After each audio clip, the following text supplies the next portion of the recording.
I think it's good just to kind of phase back and treat yourself like close to a natural athlete, so you can appreciate the diet and the training modalities and you know, rhythm and volume and intensity again. Because when you're on, you kind of lose touch with that. You know, or at least a lot of athletes, unless they're under good guidance of a coach.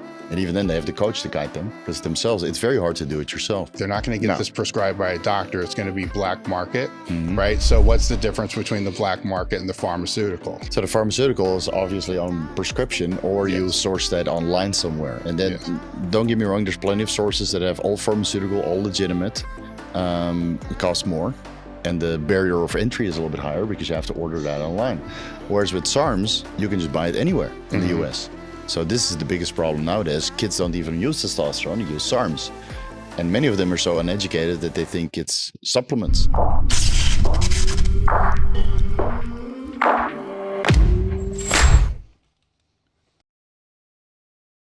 What's going on? We're back with another episode of Table Talk. Today, our guest is Vigorous Steve. I don't know quite how to introduce, so we're going to say 25 years of experience bodybuilding, I believe is what I read there, and coaching and so forth, and then transition. How long ago did you transition to being online? I think about 10 years ago. So first I moved to Thailand and I wanted to start a YouTube channel about life in Thailand from a bodybuilder perspective. And then coaching took off. So the YouTube channel kind of took a backseat. And then over the last couple of years, I kind of wanted to get that started again. So I went with the Vigorous Steve alias, because my family doesn't really want me to talk about performance enhancing drugs online. And so it's, I think for the last 5 years or something that I've been on YouTube trying to educate and help people regarding those commonly asked questions when it comes to PEDs. And then Derek from More Plays, More Dates and the owner of Merrick Health, the co-owner of Merrick Health, picked me up. And then after that, I got quite a bit of exposure. And now we're almost at 100,000 subs. So why Vigorous? So that's a funny story. So, you know, my real name is Stefan and last name, just let's leave that open. When I moved to Thailand, nobody could pronounce Stefan. They would say Satefan, which made my ears bleed, honestly. So I called myself Steve after the bouncer from Jerry Springer. You know, the guys that would say, Steve. Oh my God, right? Yes. Because that's what the kids used to call me when I was, you know, still going to high school and stuff, and we would play football. So they would shout, Steve, Steve, Steve. So that kind of stuck. And then when I was training, you know, normal bodybuilding stuff in the gym, some guys said, you always train so vigorously. And then I had my alias for my YouTube channel, Vigorous Steve. Yeah. So you didn't have like a whole bunch of choices that you wrote down? No. I just went with what stuck over the last couple of years. Yeah. And then when you came back to YouTube, what was your original direction when you came back? I just want to do steroid education. Okay. Like in the beginning when I started, steroid education would get your channel deleted. Yes. Right. And we've seen a lot of channels come and go over the last couple of years. And then, you know, I saw Derek become a little bit more educational and you know, scientific on his approach. And I figured, I think there's enough space for me because I have 15 years of bodybuilding experience and 25 years of bodybuilding, 10 years drug-free and 15 years enhanced. And I think there's a spot for me to give back. So I just started talking about what I knew, right? I had like 5,000 followers on Instagram, and that was enough to get 50, 60 clients for coaching, more than enough. So I tried to move those people with a Q&A, the Vigorous Q&A, from my Instagram to my YouTube, and then it grew quite quickly. So I would ask people, you know, what do you want to know about? And I would make a video about it. Well, it is interesting because I knew several people that had their channels taken away because of steroid talk, anabolic talk. Right. And so while censorship has become more prevalent on YouTube, steroids have become good. Yeah. Which would go against what you would think. Exactly. So I have a fat disclaimer at the beginning of every video. And the old Vigorous Q&A questions that I answered on YouTube, those are all gone because they didn't have the disclaimer. And I talked at length with Derek. I basically took his disclaimer and modified it a little bit for my YouTube channel. So Derek, thank you very much. Yeah. And so far, so good. Not many videos are demonetized. Not many videos have been removed. You know, here and there, it's a little bit, you know, too out there for YouTube. So you just take it back and, you know, reformulate it. But those old 120 videos that I made answering questions, those are all gone because they're not YouTube friendly. Out of curiosity. So put the disclaimer on this video. Yeah, make sure you get the disclaimer. You can take mine. That's no problem. Out of curiosity, which ones, how much you can say, which ones stepped over the boundary? Was there like a a trend in the ones that you found got removed in terms of maybe you were talking about specific dosages or certain drugs and things like that? Like what crossed the boundaries? It's mostly when you go against the World Health Organization. Right, okay. And with current situation. So that I'll have to self-censor, unfortunately. And I see now over the last couple of videos, usually I average around 8,000 to 12,000 views per video. And then I talk about acid reflux or cramping in the context of performance enhancing drugs. But because, the limitations of the World Health Organization are now in place, cramping and acid reflux, they have particular ideas about that. And if you don't follow according to their guidelines, which is certainly not the recommendations that I would give, you get muted. So instead of 10,000 views, you get 2,000 views. And it hurts because you put a lot of effort into these videos and you can help a lot of people because World Health Organization doesn't give advice in the context of using performance enhancing drugs, but that's what I do. So all my steroid videos, right? World Health Organization doesn't touch that. The YouTube algorithm doesn't really touch that. I get views. And then you do something that general population could also benefit from, no views. So this is the censorship we face nowadays. Yeah, because that's because I watched both those videos. Right. And like to someone involved in the fitness industry or knows a bit about physiology or whatever, like there's nothing controversial in there, at least in my opinion. Like I don't think so either. I find it hard to imagine how you could interpret that as potentially harmful in terms of the information that you put. Do you know what I mean? Like it's interesting, the dichotomy there, or the split standard, right? It's the AI from YouTube that just looks for keywords. And if you have a certain amount of keywords in a certain amount of time and they match that with World Health Organization, just get restricted. Yeah. I was looking forward to meeting you. Then we're at Swiss and we're sitting on the steroid panel. And you say that you're drug free, and I'm like, "What the fuck?" No, I didn't say that. Yeah. Oh, right now. Yeah. No, I've always been very transparent on what I did. No. Why are you clean? Oh, right now I want to get my wife pregnant. Okay. Yeah, and then when I say clean, it's off the steroids. I still use fertility medications. Sure. So I'm on HCG, human chorionic gonadotropin, and follicle stimulating hormone, the recombinant version. And I use a little bit of growth hormone and GH here and there because it's apparently also good for fertility. Yeah. So how's that been working? Obviously, you measured your sperm count, right? Yeah. How low was it? Actually, the funny thing is it was only 22 million per milliliter. So that's still within World Health Organization ranges. But I have been using HCG for over a year in preparation to come off. So I used HCG for a long time, just a maintenance dose, 250 IUs 3 times a week. And my fertility parameters were actually quite good. But the morphology and the motility was shit, right? So you have swimmers, but they go in circles. So like donuts that Homer Simpson does on the floor. You just shoot and it just goes in circles. It doesn't end up where it should be. And then I came off. And then now my total ejaculate, I know we're going here, 550 million per ejaculate.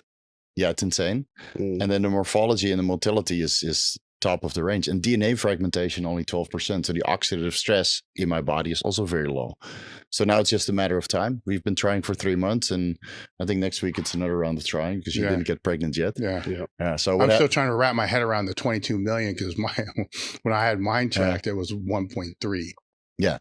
And even then, guys get pregnant. The mobility. If they're moving, right? If they're moving, exactly. And it's just a matter of just the numbers game, right? So as long as you hammer it, well, not hammer it, but as long as you have every 2 or 3 days, and you do that for long enough, you get your wife pregnant. Yeah. Chase Irons, for example, you should get on the podcast as well. He's a great guy. He started his fertility protocol a little bit earlier, and he was 0. He had 0 sperm. Couldn't measure anything. So he always called himself the pullout king for no reason. Poor guy. And he got his wife pregnant, I think, in 6 months with a comparable fertility protocol. So that's why he's so big and saucy now, because he's like, all the drugs I didn't take when I was off, I'm just gonna. He's gonna make how about shit when he said what he was taking. It wasn't out of the realm of what I have known. Either. No, it's nothing new. It's a lot of pro bodybuilders do, but don't talk about it because they got their muscle tech contract. Well, that's I'm like the oddball out on this panel, right? So they're all trying to define TRT.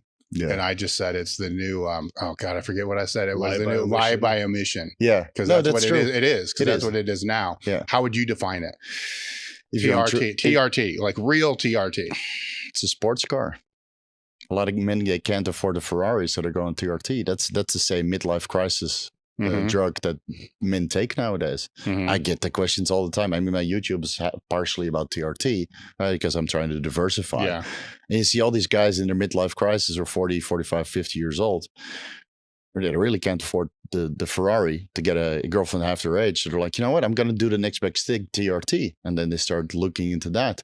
But in our fitness community, everybody, like you said, lied by omission. You know, I'm on TRT. But in reality, the testosterone dose is enough for 5 guys on TRT. Yeah. Again, there's nothing wrong with that if you're an athlete. Well, you've been online long enough to know that, you know, there was that whole time period to where you just avoided the topic. Right. Yeah. You know, you didn't lie, but you lied by omission. You just didn't answer it like many celebrities do now. They just avoid the topic. And that's kind of what you did, where that TRT kind of made it like, well, now I can kind of say, and the number of people that have told me, man, I just take like 400 mgs. That's it. And you're like, you're out of your fucking mind. You're purple, you know, swollen. Your calves are pink, you know, and it's terrible. Yeah. So they want to admit to a little bit. So you take the issue off the table. And I think it's not as bad as lying about it, calling yourself natural when you're clearly not. Yeah.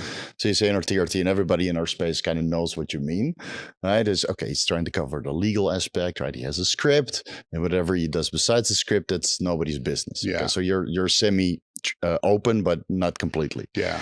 And then you have guys that just talk everything what they take, which might also be to the detriment of the fitness industry, because when I look at my comment section, there's now a lot of 16-year-old, 18-year-old kids in there. Yeah, that's what I was going to ask you about, because when it was taboo and kind of avoided, the big push from everybody is why are people lying? Why are they not transparent? We need transparency. This is bullshit. Natty or not videos, every other video on the stream. Right. And then people become transparent.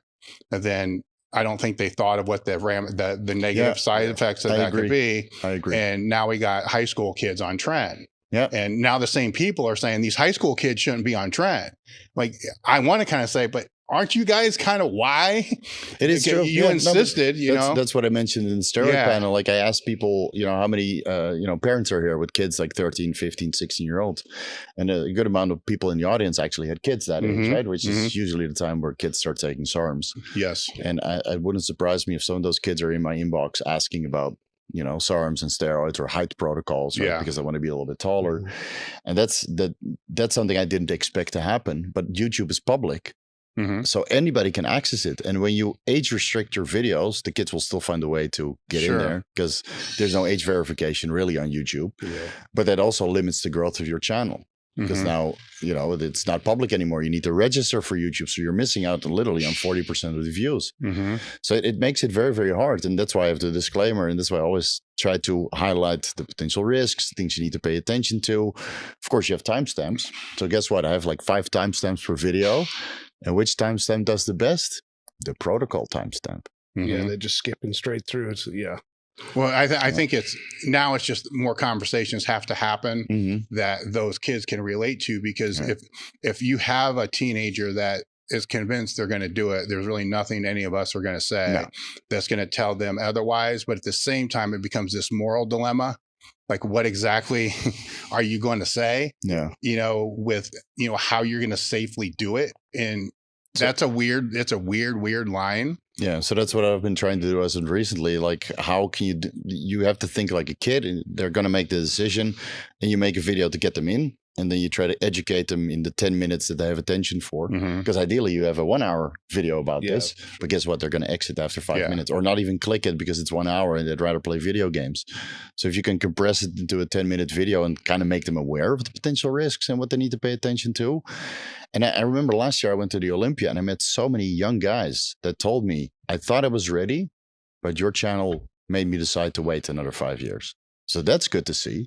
Yeah. But how many of those kids actually come forward and make that decision, you know? Well, I'll let you, because Tom's been part of conversations that we've had with kids out here. And so I'll tell you kind of what we've shared with them. And then I'd like to know what you share with your audience when it comes to that demographic. We typically keep it not really side effect based. We keep it around performance based.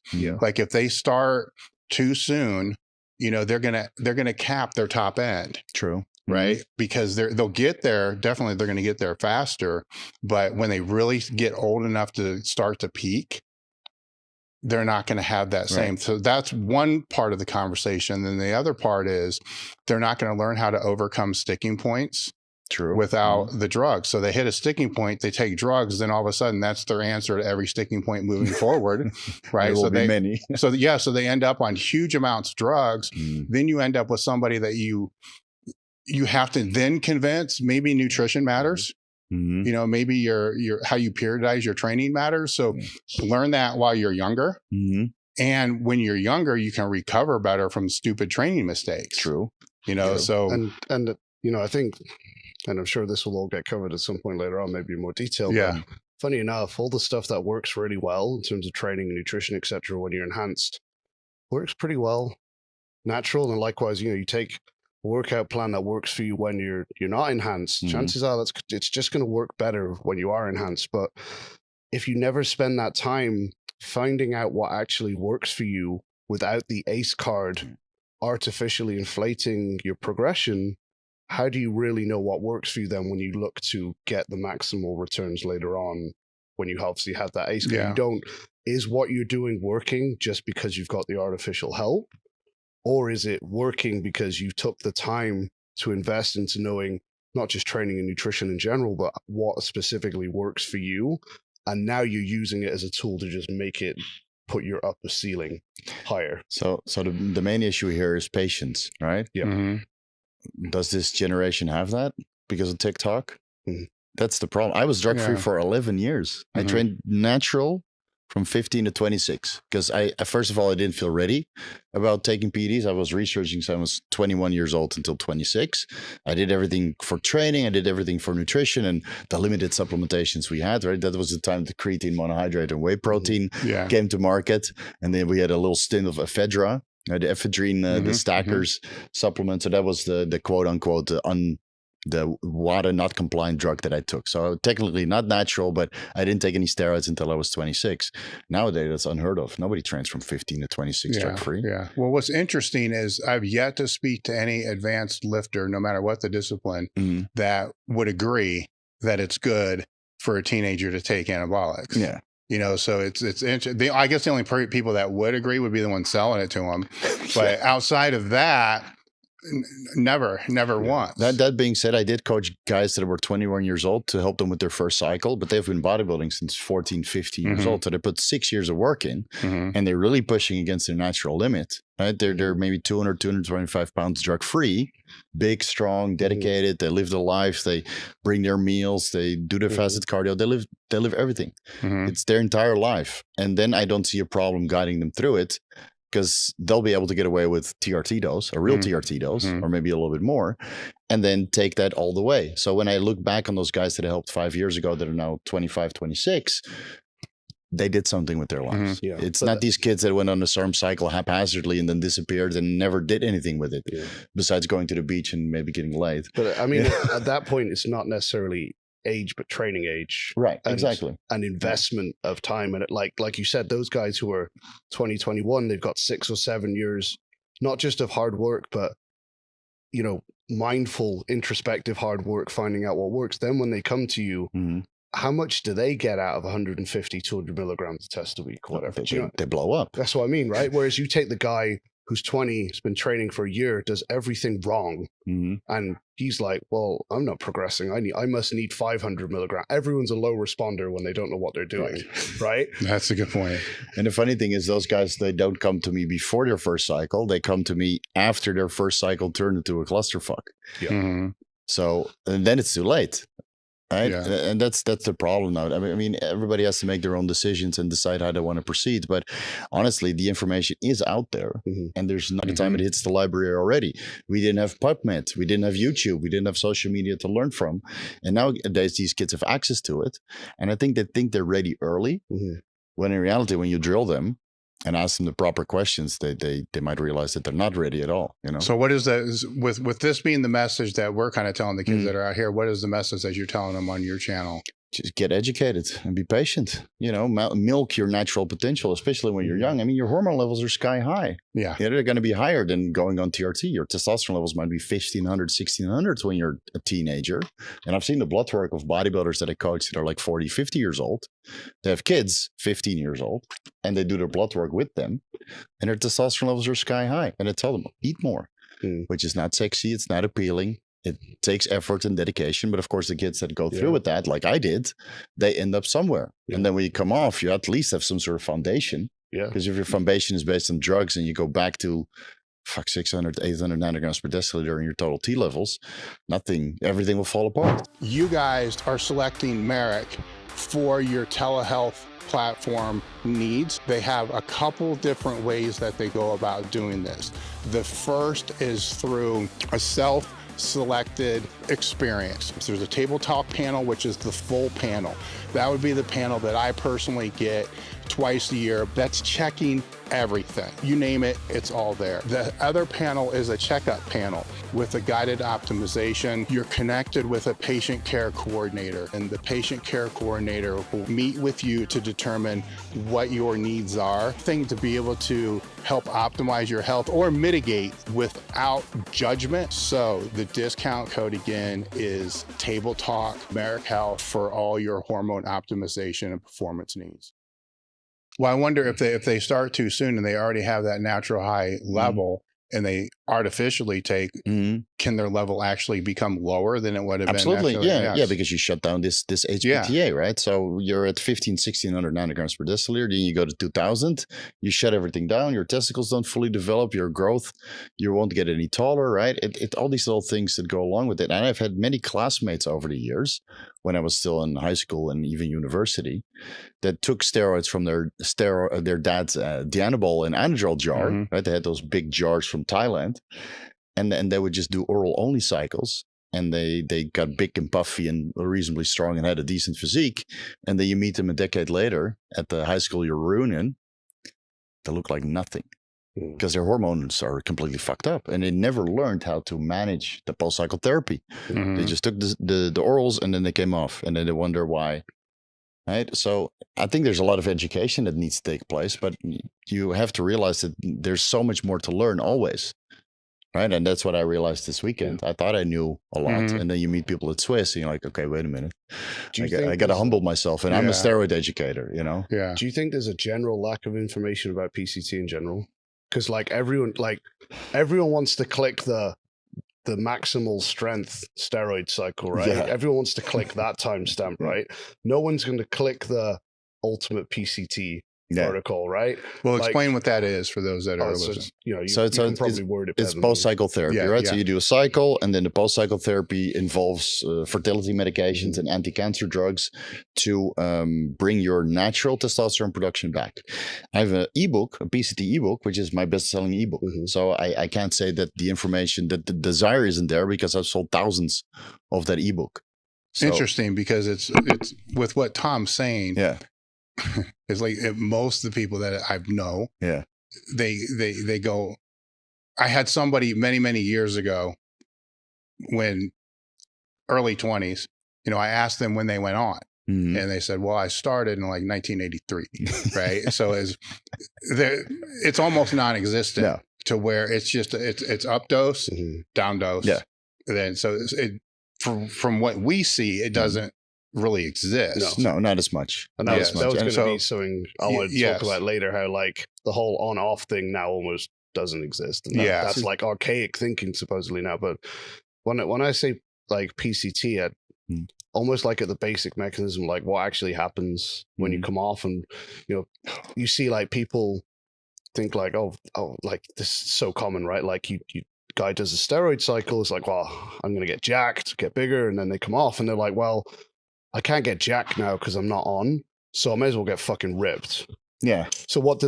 They bring their calories down, they put their training volume up, all of this whilst they're coming off the assistance, and then they wonder why all this turns into a clusterfuck. Yeah, I know. If you understood what happens to your cortisol and all the secondary messengers, all that stuff, when you come off this stuff, you realize your carbs need to go up, your training volume needs to come down, you need to wrap yourself in freaking bubble wrap.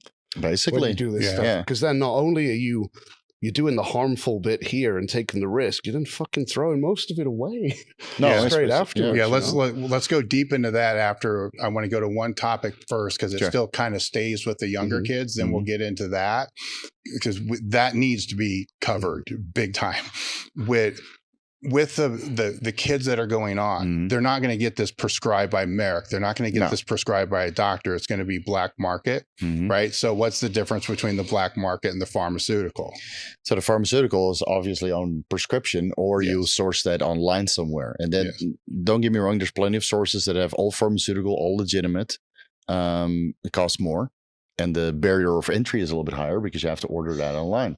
Whereas with SARMs, you can just buy it anywhere in the US. So this is the biggest problem nowadays. Kids don't even use testosterone, they use SARMs.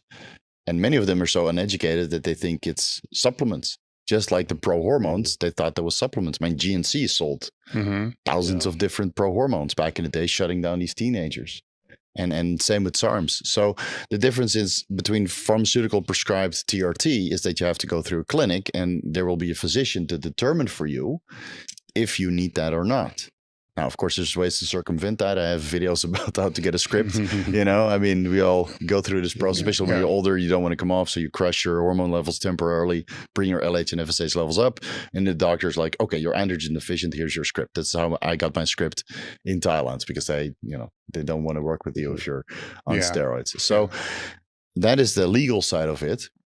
But a lot of the kids would just resort to, whatever they can find. Yeah, the gym bro, he sells some underground lab. You don't know what you're getting. They get terrible post-injection pain, a terrible infection, So what are some of the things that you've seen from the underground labs, that such as those things that people I see that all the time. This is what my lecture was about, right? I wanted to teach people the difference between underground labs and pharmaceuticals.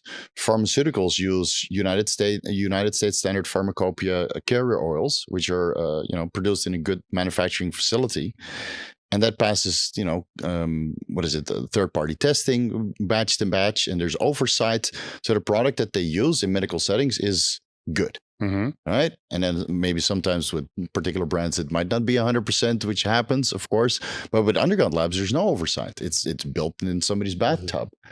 And I'm not against home brewing at all. When you control the variables, you order the raws, you order the carrier oils, you get a little lab going in your home and you use that for yourself, not for selling, for yourself, right? You control the variables. At least it's better than letting somebody else control the variables. And now you don't know what you get. And the biggest problem nowadays with the underground labs is that they use oils that are not oils, but solvents. So imagine cleaning this table. You use some sort of solvent, right? To clean the dirt off. That's what they put in the oil, so that you're injecting that. So you inject something that is going to dissolve you from the inside.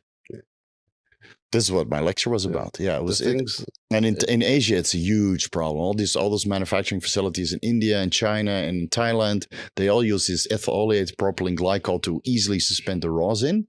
Very easy to inject. It's almost like water. You inject it, systemic inflammation. You do this for 5 years, you have cardiovascular disease. But nobody knows about this.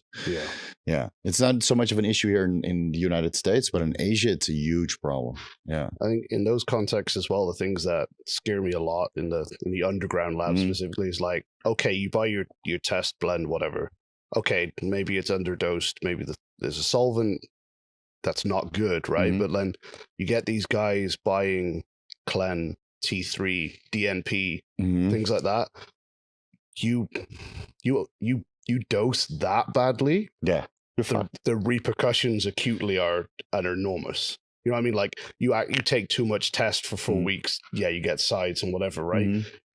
Your DNP is overdosed, your T3 is overdosed, or you're dead. You're dead. Yeah. And that, I don't want to scaremonger people. That's not what this is about. I know, but it's true. It's true. Like when people forget, people put those kind of drugs, like the type of drugs we'd see in contest prep and things like that, they put those in the same bracket as those, injectables and whatever. But the reality is the acute potential side effects of drugs like that is a totally different level again, I feel. And people use them haphazardly anyway to get the results that they're after. So there's only so much education you can provide. In the end, it's up to the individual to learn and make the right decisions. Because again, all the information is out there. All you have to do is look for it. But people are lazy to find it and get educated. Yeah. So I don't think there's any excuse. And if people still want to make these mistakes, so be it. Yeah. I mean, survival of the fittest. I'm going to be brutally honest. Like if you're so dumb that you don't want to do the research and then still take these drugs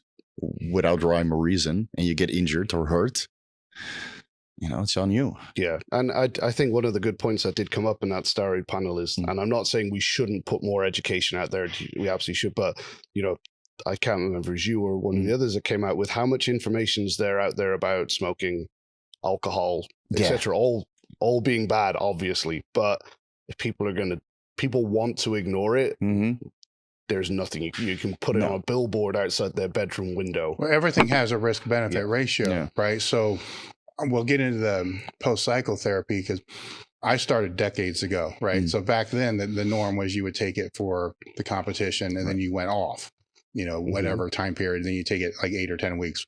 So there was more time off, but so we didn't really have post-cycle therapy. It was just a long time, you know, off in between.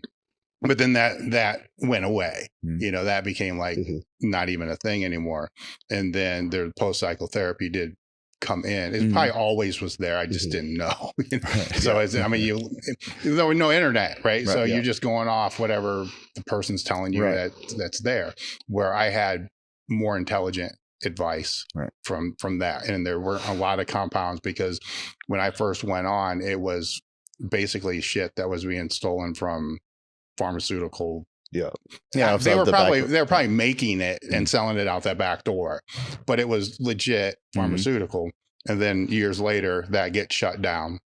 I think it was Operation Raw Deal, probably. It was either that or drove it underground. I think that was more the war on drugs. I think going back to like Reagan and that. Then then it ended up going Mexico. Then it was Mexico for a while. Then that got shut down, and then it ended up China. You know, and then it ended up kind of where it is now, just kind of with the raws and people the home brewing, and then there were just not that long ago, companies like Merrick. There's no reason anymore for people have to crash their testosterone. I don't think so. When you have companies like Merrick, and that can definitely. There's no bias. You're not going to walk into the doctor's office like I had to deal with and you had to deal with. All of us had to deal with. You go in there for a runny nose or a cold, it's because you're on steroids. You know, it was kind of ridiculous. I know. You know, at least with Merrick, the healthcare providers there, they understand what we might be doing with our body. So if they, you know, if you tell them straight up, said, listen, I've been doing this and this and this with my body, I want to come off or switch to TRT, they'll be more than happy to help you because they understand what the alternative is. Yes. So now into the post-cycle therapy, what does that look like? So, you know, before we did blasting and cruising, right? And I'll be straightforward. I did blasting and cruising for 9 years straight. Right? I know all about that. So 9 years straight. And then at one point I decided to come off. Right. It was the last time I was diagnosed with non-alcoholic fatty liver disease because I was power shoving food to get big to 260 pounds. So you just eat for an entire year and some of the fat gets stored in your liver.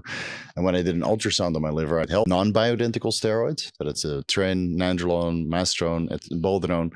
You'll let that metabolize from your body, but that might take months. Right. So you don't want to stop cold turkey. These steroids are self-tapering. So from one day to the next, you're not going to be androgen deficient or weak. You know, nandrolone decanoate takes months to clear from your system, and even trimbulone acetate might still be active for like 4 to 6 weeks. So you stop that while you're on a testosterone replacement therapy dose, 150, 200, maybe 250 if you're a big guy. Then you keep that testosterone replacement dose at the same time you run HCG to kind of restart your testicles. Right? This might take 4 weeks, 6 weeks, maybe 3 months before you're used to this TRT dose with HCG. Then you take the testosterone out, you wait another 4 to 6 weeks. Let the exogenous testosterone metabolize while the HCG is keeping your testicles active. Then you stop that, and then you go to the enclomiphene, clomid, nolvadex, raloxifene, the selective estrogen receptor modulators to block the estrogen alpha and beta receptor in the brain, which is the main negative feedback of luteinizing hormone and follicle stimulating hormone production, which is then the signal to your testicles to produce more testosterone. Now, human chorionic gonadotropin, HCG, sends a similar signal as luteinizing hormone. So you can replace LH with HCG on cycle the entire year. So if you will prepare for your post-cycle therapy and you add in the HCG, then you replace that with LH, at least you're not androgen deficient. Right? My testosterone levels are now about 700 nanograms per deciliter on HCG monotherapy, which I use for fertility to replace the LH. I'm not counting on my pituitary anymore because it was shut down for 10 years. So I'm supplementing with HCG and FSH to have adequate testosterone levels and adequate spermatogenesis for fertility, which came back beautifully, I will say. If I were to do an actual post-cycle therapy, take the HCG and FSH out, take Nolvadex and Clomid, or Inclomifene, which is a little bit more popular and less side effect compared to Clomid, then I would be able to recover testosterone production. But the last time I got 400 nanograms per deciliter, 420, and now I'm 700. So this is the difference. Like, do you really want to come off? Or do you want to come off and replace it with fertility medications to get somebody pregnant and then hop right back on? Because after 12 years, 15 years of steroid use, I don't expect my pituitary to signal my balls anymore. I have to replace that signal. I have to spend copious amounts of money on peptides. It's not cheap. Do you think that the general trend in moving from on off, as in on and strictly off, and to blast and cruise for long periods of time, though, is potentially, let's pretend there's zero health implications to blasting and cruising as opposed to off and on. Oh, I wish. Yeah, let's pretend, let's look at it from a purely results driven perspective. Do you think there's the potential that people are almost handicapping themselves by never coming off truly, in that they're permanently down-regulating androgen receptors? No, you don't think that. I don't believe in. No. So let's answer that question first. So the androgen receptor, you have two androgen receptors that bind together when testosterone or other androgens bind to it. They bind together, and depending on the binding affinity, you get more or less androgen-mediated gene transcription, which is it attaches to the DNA. It makes messenger RNA, and this messenger RNA makes machinery.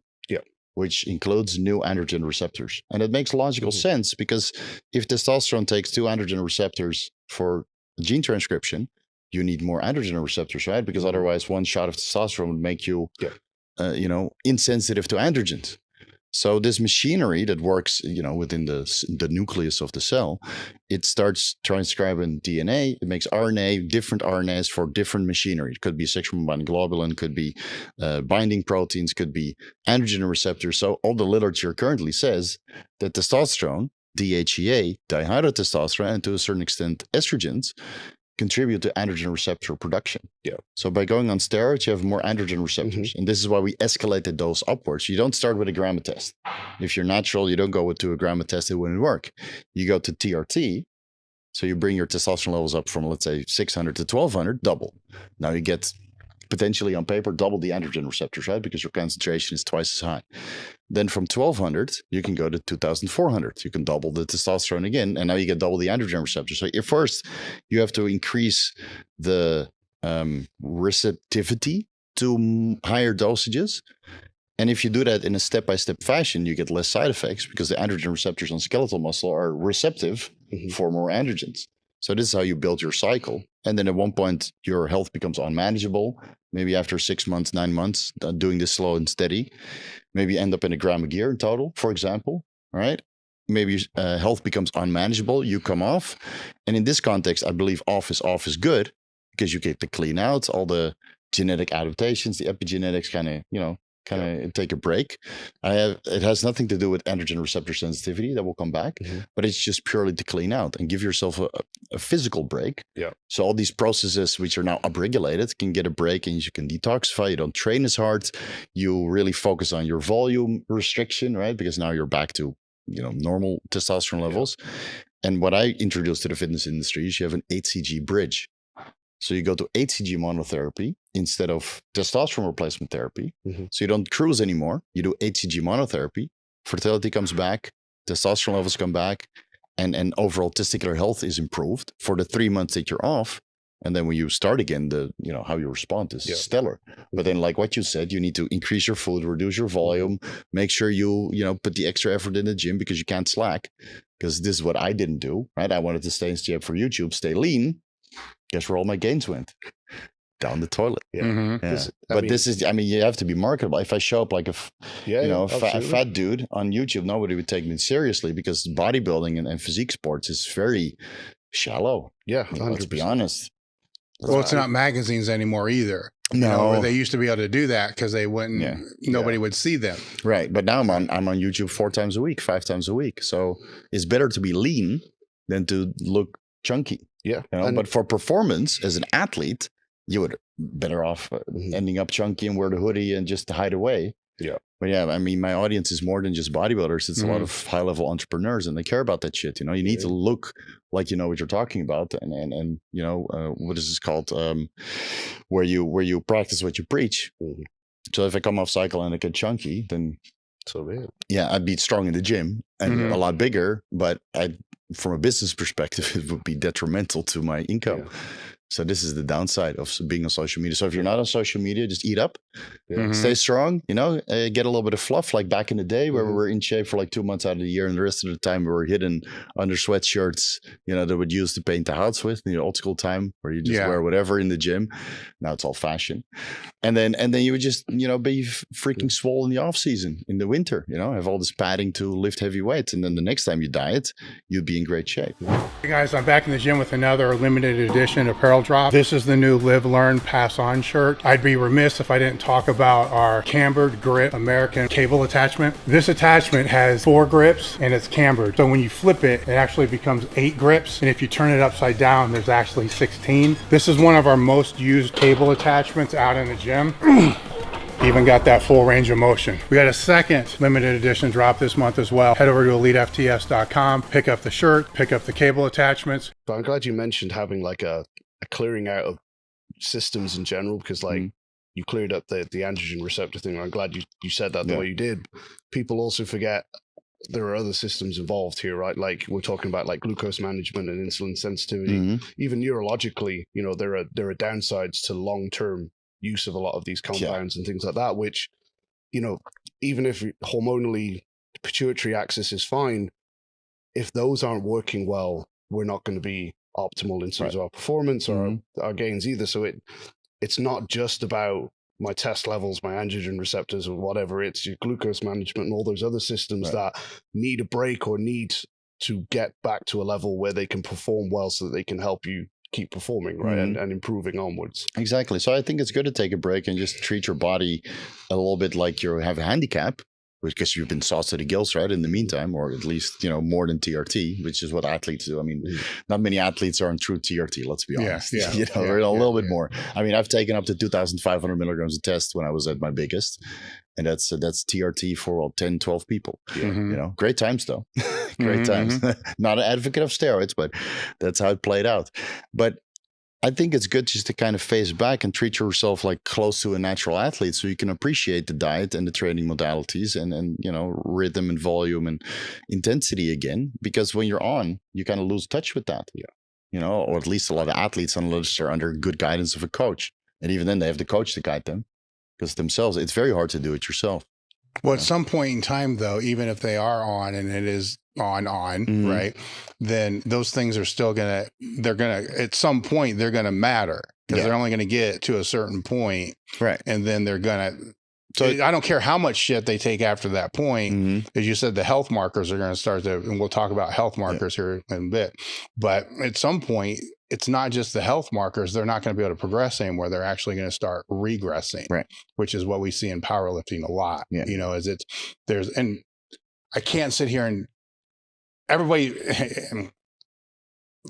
almost everybody I know hits that threshold. Yeah. You know, I've been there myself. It doesn't matter what you do, no matter how much more drugs you take, nothing happens. Yes. So you need to humble yourself, come back down, figure out what really works without the drugs. And then take that knowledge that you gained in the 2, 3, 4 months that you were off, start again. And most people realize that in the trial period where they handicap themselves by not taking the PEDs or a lot lower dose, that they learn so much new things that they can incorporate while they're on an actual cycle, and then they progress way beyond. But they also got the detox. They also got to go through the inflammation, do a little bit of deep tissue massage therapy, you know, kind of heal their body. Because, I mean, when you're on a gram a gear or more, you just want to train.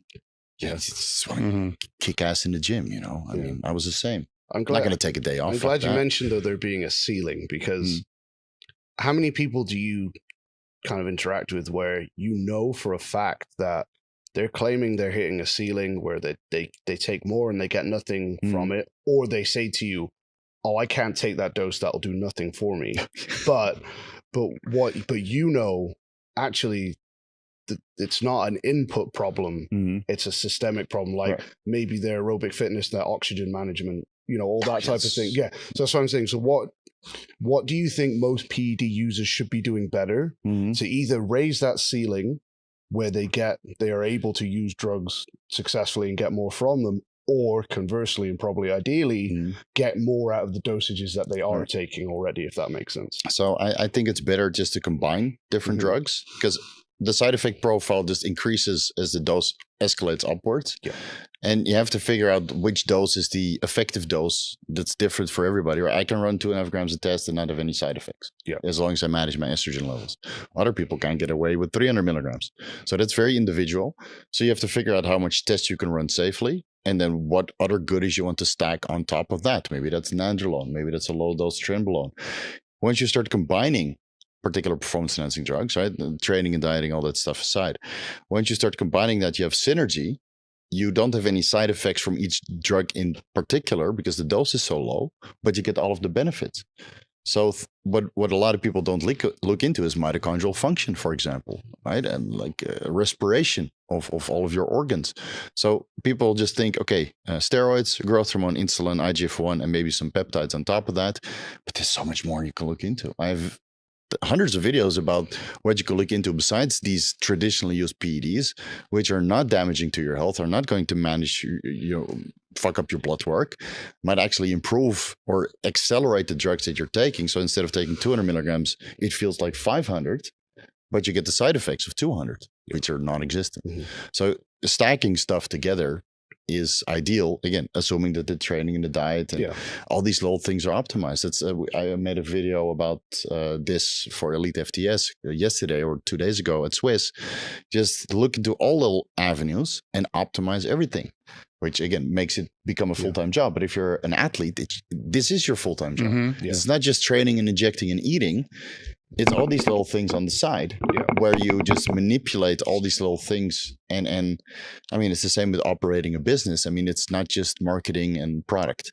There's so much other things that goes into it. So every athlete and even the recreational lifters need to understand it's basically a giant soundboard, and you need to, mix all the tunes until it's perfect for you. And you get this perfect music that's for you as an individual.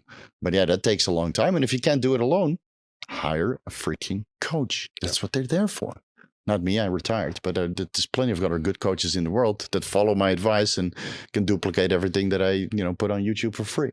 So when you're saying about maybe other compounds that help you get more out of the ones you already take, would you be maybe talking things about maybe injectable L-carnitine and things like that sensitize your androgen receptors and things like that, stuff that even drug tested, drug free, whatever that actually means, right? Athletes could take, but then enhanced lifters kind of ignore those things, right? Thinking, well, if a water athlete can take that, surely that does nothing for me. But it's like, well, if your androgen receptors are more sensitive and you've got loads of androgens and more androgen receptors, as you said, because they're all, you have more to gain than that drug-free athlete from taking things like that, right? But I think that kind of, and I think you recently made a video on things that drug-free or drug-tested athletes can take that, fall into this gray area bracket. I think all of those just get subconsciously looked over by these individuals because they're like, well, why would I do that when I can just take 100 milligrams more tren? Exactly. But it's not sexy. Like people go with the most commonly used drugs. So that's tren, nandrolone, mastrone, maybe Primo if they can afford it. But it's all these little compounds that help. So you have testosterone replacement therapy and hormone replacement therapy. Testosterone replacement therapy is just test and something to control estrogen. Hormone replacement therapy is full replacement of hormones. So you have testosterone, DHEA, pregnenolone, HCG for testicular function. So you get DHEA, pregnenolone, and all of the intermediate hormones. Libido is 10 times better. Metabolism is higher. You even have HCG receptors in the brain, so cognition is improved. All these little things help. It also complicates your cycle. So again, this is where the difference between recreational users and professional users. The professional users treat it as a job, and they understand that you can't just optimize the androgen receptor, you have to optimize everything. So he's saying carnitine helps a lot, even though the evidence of androgen receptor density increasing is a little bit thin, it can surely help with fat oxidation. And then you have to decide as an athlete, do I want to optimize fat oxidation further, or do I want to optimize glucose oxidation? And that happens in the mitochondria. So you have several drugs which you can take, like mildronate, for example, or diisocyanates, it's abbreviated to DADA. It's a very relatively new compound. It optimizes glucose oxidation and ATP recycling. So you might have literally unlimited energy. This is the video that's dropping today. So after we're done, I'll show you.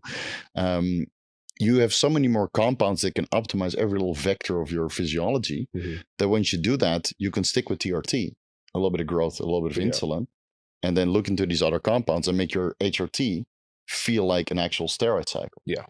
But of course, it makes it more complicated. You have to inject more stuff or use more stuff. You have to source more stuff. But I think that's better than just hammering one pathway. Or some of this stuff is just effort.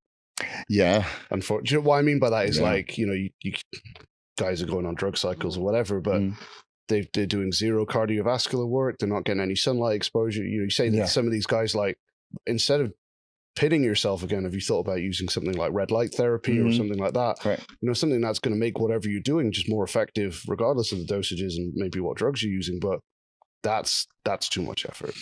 Yeah, but you see the athletes that excel, they're doing all that stuff. Yeah. They got the red sauna, a red light sauna, right? And they got the ice baths at home, and they have the, you know, the cardio machines, and that's their lives. Of course, you know, not everybody is a full-time athlete, and then the barrier of entry is so high that they don't even want to undergo that route.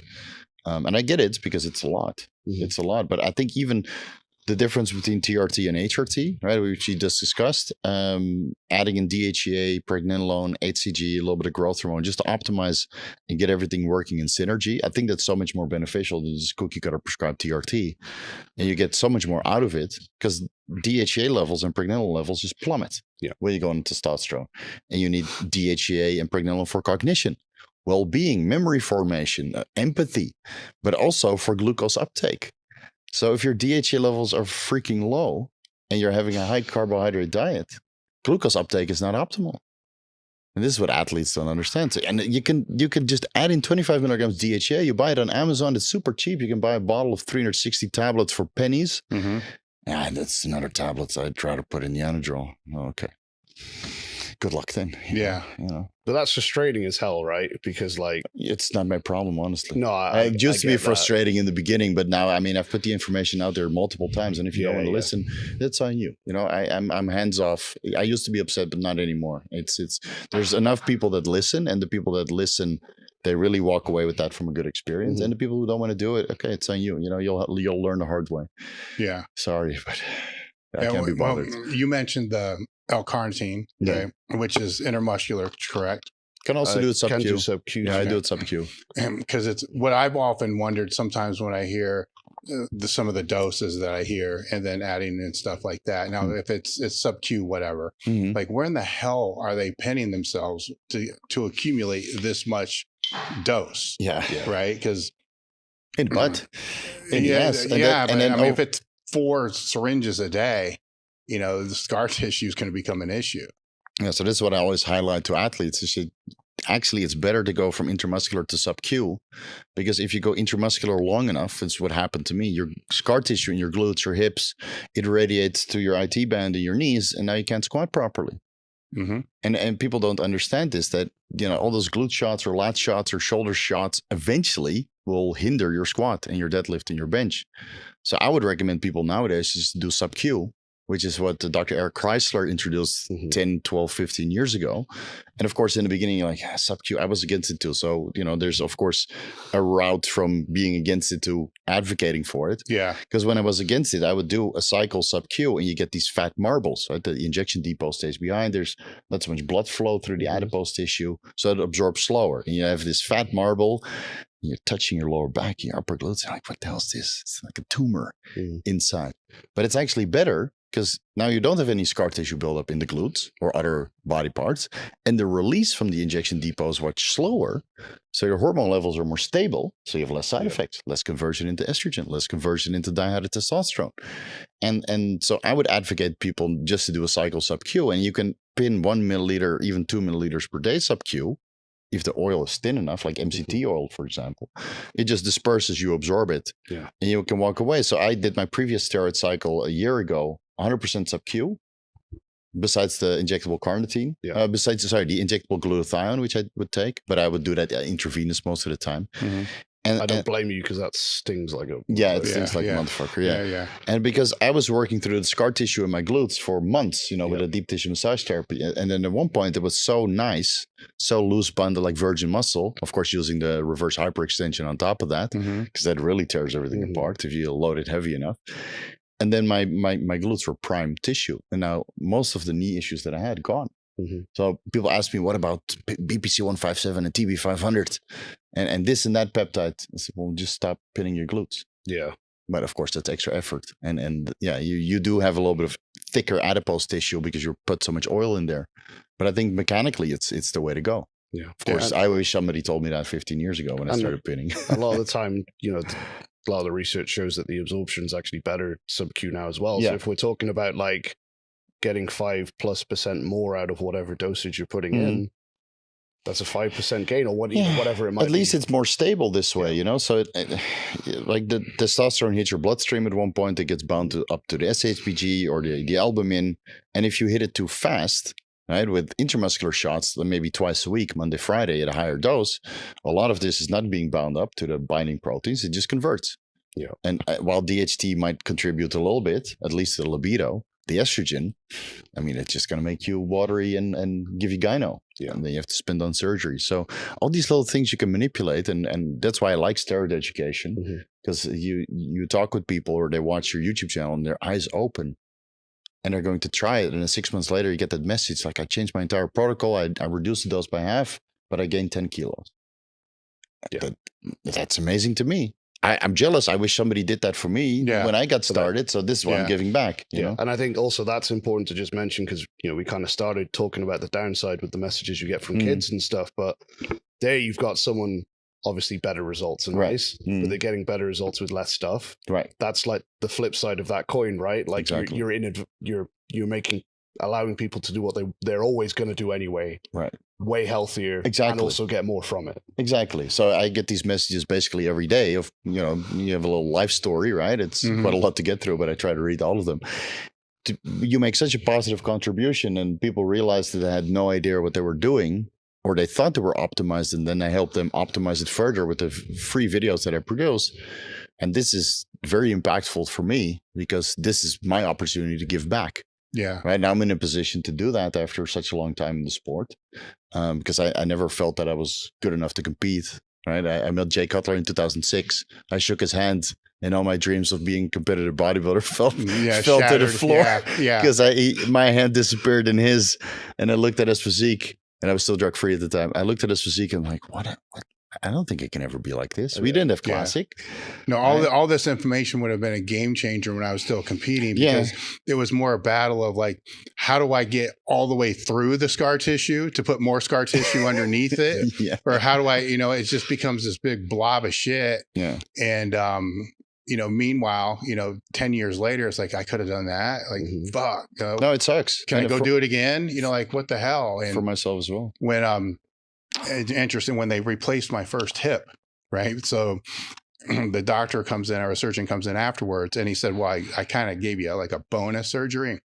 I had a grapefruit size scar tissue, and I didn't even think I had scar tissue anymore, right? Because I couldn't feel it because it's doses it's were basically dead. Well, the doses weren't anywhere near the same. It was wild, right? But the one thing he said is I got most of it out, but there's a lot of it that is so deep down into the muscle that I couldn't get it out unless I was to actually just take the muscle with it. Fuck. And I'm like, fuck, man, I didn't know, Wow. But because you would pin, I don't know if I'm sure you've had this, you'd pin, you feel it. Yeah. Like, and then you're like, fuck, do I pull out, go again? Like, no, I just jam all the way through it until it would almost squeak. I'm not advocating. You feel it, right? Like nails on the board. Yeah. And I just thought it was a good idea to go all the way through it, and then at least it will absorb. And then put it there, and it takes 5 minutes to pin 1 milliliter because it's so tight in there. Exactly. And I'm thinking, I'm like, if I go into the scar tissue, it ain't ever going to absorb. Right. Right. So I can't do that. Then you find out years later, I could have done sub-Q. Yeah. No, it sucks. Yeah, I wish too. I did it for 10 years. And then now I've been doing sub-Q and it works just as well. Now, doing sub-Q for 15 years, I don't know what's going to happen. Right? Are you going to have like some issues with that adipose tissue there? I'm not sure, but at least the mobility in the knee probably pain. Not worse than that, though, right? No, that's probably worse. Yeah. Well, I think the main thing here, there's a risk benefit to all of it, right? Which I don't think a lot of people are kind of weighing out. You know, that there is that. I didn't learn that there was a synergistic effect of shit until afterwards either. And it's like, oh, wait a minute, he didn't just have to drive dose up. Yeah. You know, and it could have been less. You know, so that's it's always in hindsight. Oh yeah, always in hindsight, because I love doing high tests and high GH and high insulin, and I got great results. I got it to 255 pounds in the morning, 260 pounds in the afternoon. You know, just eating a boatload of food, and of course, even eating a boatload of food, it all passes through your liver, and if a little bit of the fat stays behind, you have non-alcoholic fatty liver disease. And after I opened up about that, I mean, you should have seen the amount of people that did a fibro scan and came to me like, Steve, what do I do? It's astounding, you know, and the bodybuilders, at least they would do a diet maybe once a year. So they diet the fat in their liver off. But the guys who are on a permabulk and just grow, their liver is full with fat. And then then the organ doesn't function correctly anymore. So I documented that entire journey, got a lot of shit for it. But you'd be surprised how many people actually suffer from the same thing. Oh, I can only imagine. Yeah. You mentioned SHBG a few minutes ago. Is that anything you do to manage that when people are on and off cycle to help, again, to get more out of the dosages that they're taking out of cure? Because I know things like boron and stuff like that get thrown about as potential things you can use to help make that less active and things like that. Is that something that you've experimented with out of curiosity? Quite a bit. So I've been doing a lot of research about SHBG, the sex hormone binding globulin. And in the beginning, we thought that it holds the testosterone hostage. Right? Testosterone weakly binds to albumin and strongly to sex hormone binding globulin. And then you start doing some research and you see there's a sex hormone binding globulin receptor complex on skeletal muscle. What is that? Okay, so the SHBG can attach to the cell membrane through a receptor complex and send signals. You do a little bit more research. Later on in the scientific literature, it shows that testosterone, androgens, DHT, they can't bind to SHBG when it's bound to the receptor complex. And then a couple of years later, it can bind. And when it is bound, it increases cyclic adenosine monophosphate, which helps with androgen-mediated gene transcription. It's like an activator, cofactor, to put it easy. So now we realize, wait a minute, I shouldn't drop SHBG super low because now I'm missing out on one of the pathways which activates the androgen receptor so I can get more bang for my buck. Besides estrogen activating the androgen receptor, the SHBG receptor complex also activates. Right? So you have testosterone bound to the SHBG, testosterone bound to the androgen receptor, some of the testosterone converted into estradiol. Now you have 3 signals instead of 1. So why don't we keep SHBG elevated the best we can? Now on TRT, that's doable, but anything over TRT, you add in the DHT derivatives, SHBG is still going to be low unless you add in thyroid medication, which is the only real way to raise your SHBG level somewhat. So of course, in the beginning, you want to use boron or proviron to bring your SHBG down. So you have more free testosterone, which allegedly improves libido. And overall sex drive. Great. If you're natural, if your SHBG is really high, let's say 40, 50, 60. Okay, it might work. But if you go on the steroid cycle, your SHBG will be like 10. So why drive it down lower with proviron? You want to bring it up. Growth hormone lowers SHBG. Insulin lowers SHBG. Estrogens brings it up a little bit, but not to the extent that thyroid hormones do. But then thyroid hormones can make you flat. So it's all a balancing act to get this optimal hormone balance. And the more shit you take, the more difficult it becomes. So that's just what I like about that specific example is just that it shows that, like, in one context, bringing SHBG down might be a good thing. But actually, in another context, you've taken this thing that's like, it's bad over here, so it's demonized. This must be a bad thing, right? But actually, for the individual over here on whatever dosages, if they keep using that same approach, they're actually, again, they're losing out on gains, literally. But that's the thing. Again, it gets back to it's never that simple. Just like estrogen is not the enemy, right? Estrogen helps with IGF-1 and all that type of thing, or whatever else. We've learned a lot.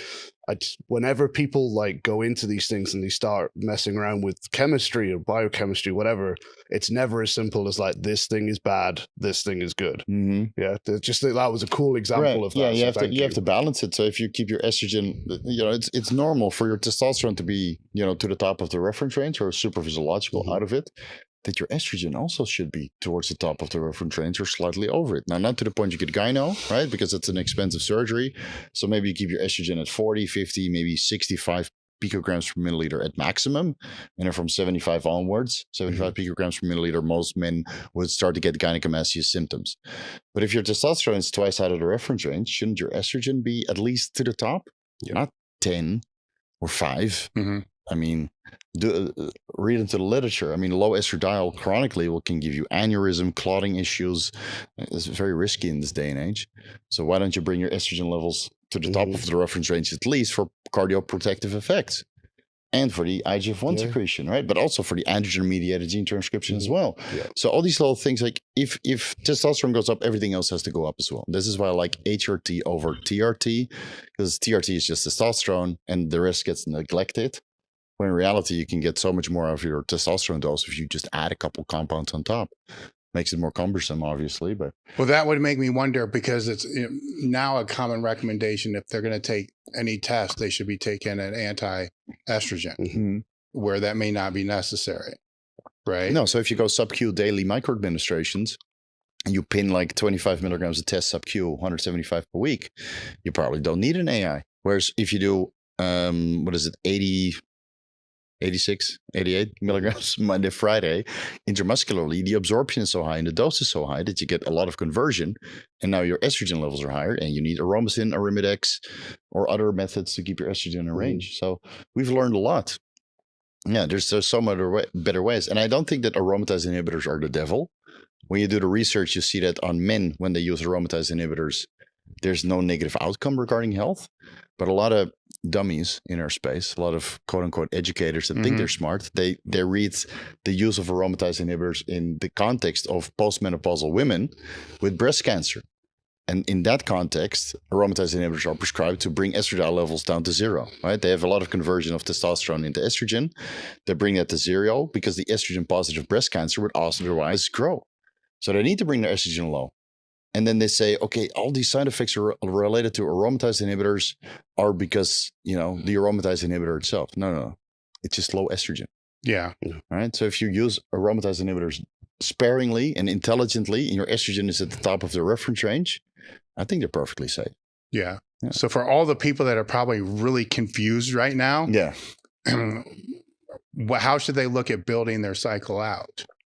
By doing frequent blood work every month and adapting as they go. And you start low, you make some changes based on your blood work, and you check your, blood work parameters over longer periods of time. What metrics should they be paying the most attention to? Well, ideally, you do a full blood work every 3 months. And then in between those blood work results, you check your lipids every month. You check your estrogen every month, maybe your liver enzymes every month, until you have a grasp on which compounds change your blood work parameters. When you dial in your estrogen level based on your testosterone intake, your DHEA intake, your pregnenolone intake, your HCG intake, and perhaps the use of an aromatase inhibitor, once you dial that in and you don't change anything to your protocol, you don't need to check your estrogen every month anymore because you've got it figured out. Right? But until you figure it out, you better do the blood work because I feel a little bit watery. My estrogen must be high. I need more aromatase inhibitor. Dude, you just had a pizza yesterday. It's multifactorial water retention. But this is the problem that a lot of people make. They don't make a decision informedly by doing blood work. Yeah. And I know it's cumbersome. I know it's annoying. I know it takes extra time of the day, but it's better to do it that way.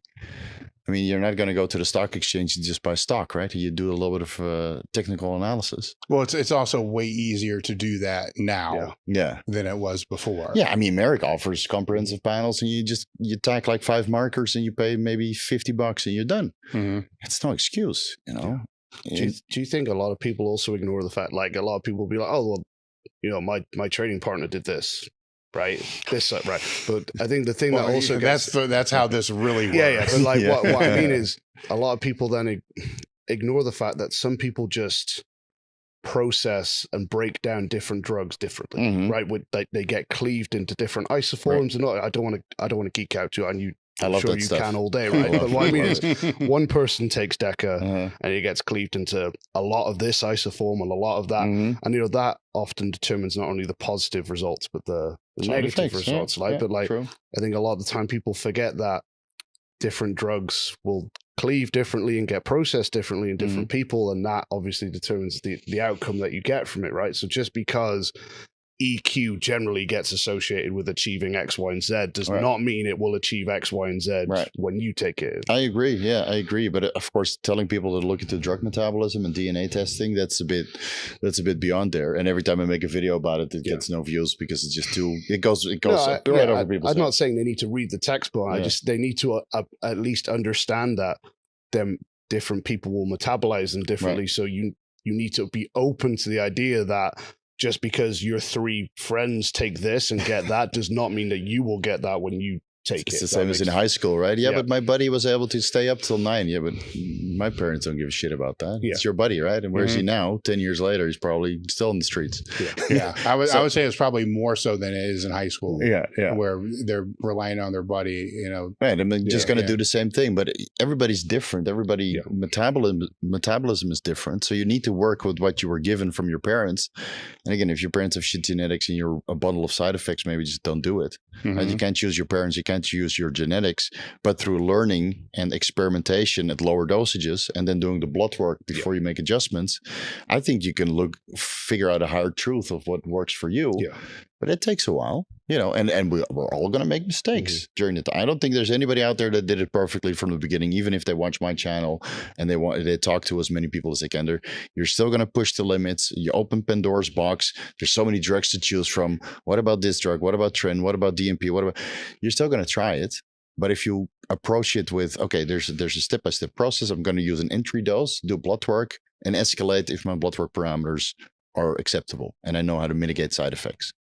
Whereas, you know, some people would say, oh, gram a test. Yeah, let's go. Yeah. And then deal with the side effects later. Well, I don't think they're going to use the blood work as their metric. They're going to use their gains in the gym. Of course. As the metric. And they're going to use that as that guide, which I don't know if there's any way around that. You know, it's still the best way to track progress. But you also need to track progress of your health parameters. Right? Which for every gain that you have in the gym, your health is probably going to take a beating. So you have to find a middle ground. And it sucks because elite athletes, you can't do it healthily. Let's just put that to rest. If you want to exceed, you want to be the strongest, you want to be the biggest, you want to be the fastest, you're not going to be healthy. End the story. But how many people are going to be the fastest, the strongest, and the biggest? That's, you know, you can count that on one hand of every sport.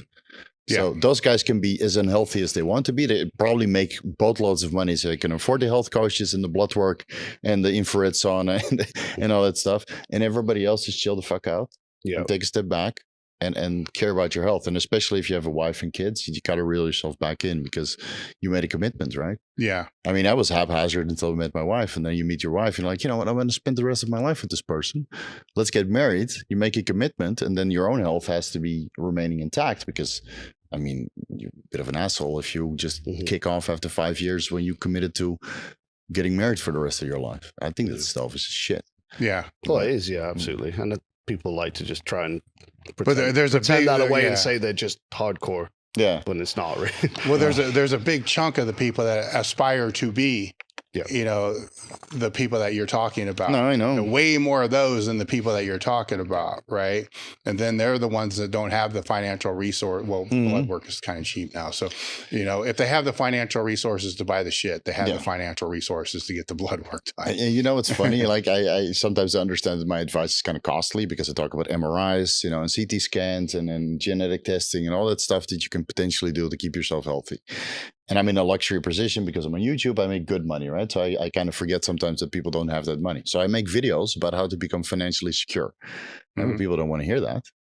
They don't want to hear about how to leverage, you know, social media or how to leverage assets and investments and you know, making sure that you don't pay too much taxes. I make video about that so they can become financially secure. They don't watch that. They watch the steroid videos. Of course. It's going to go out to drinking.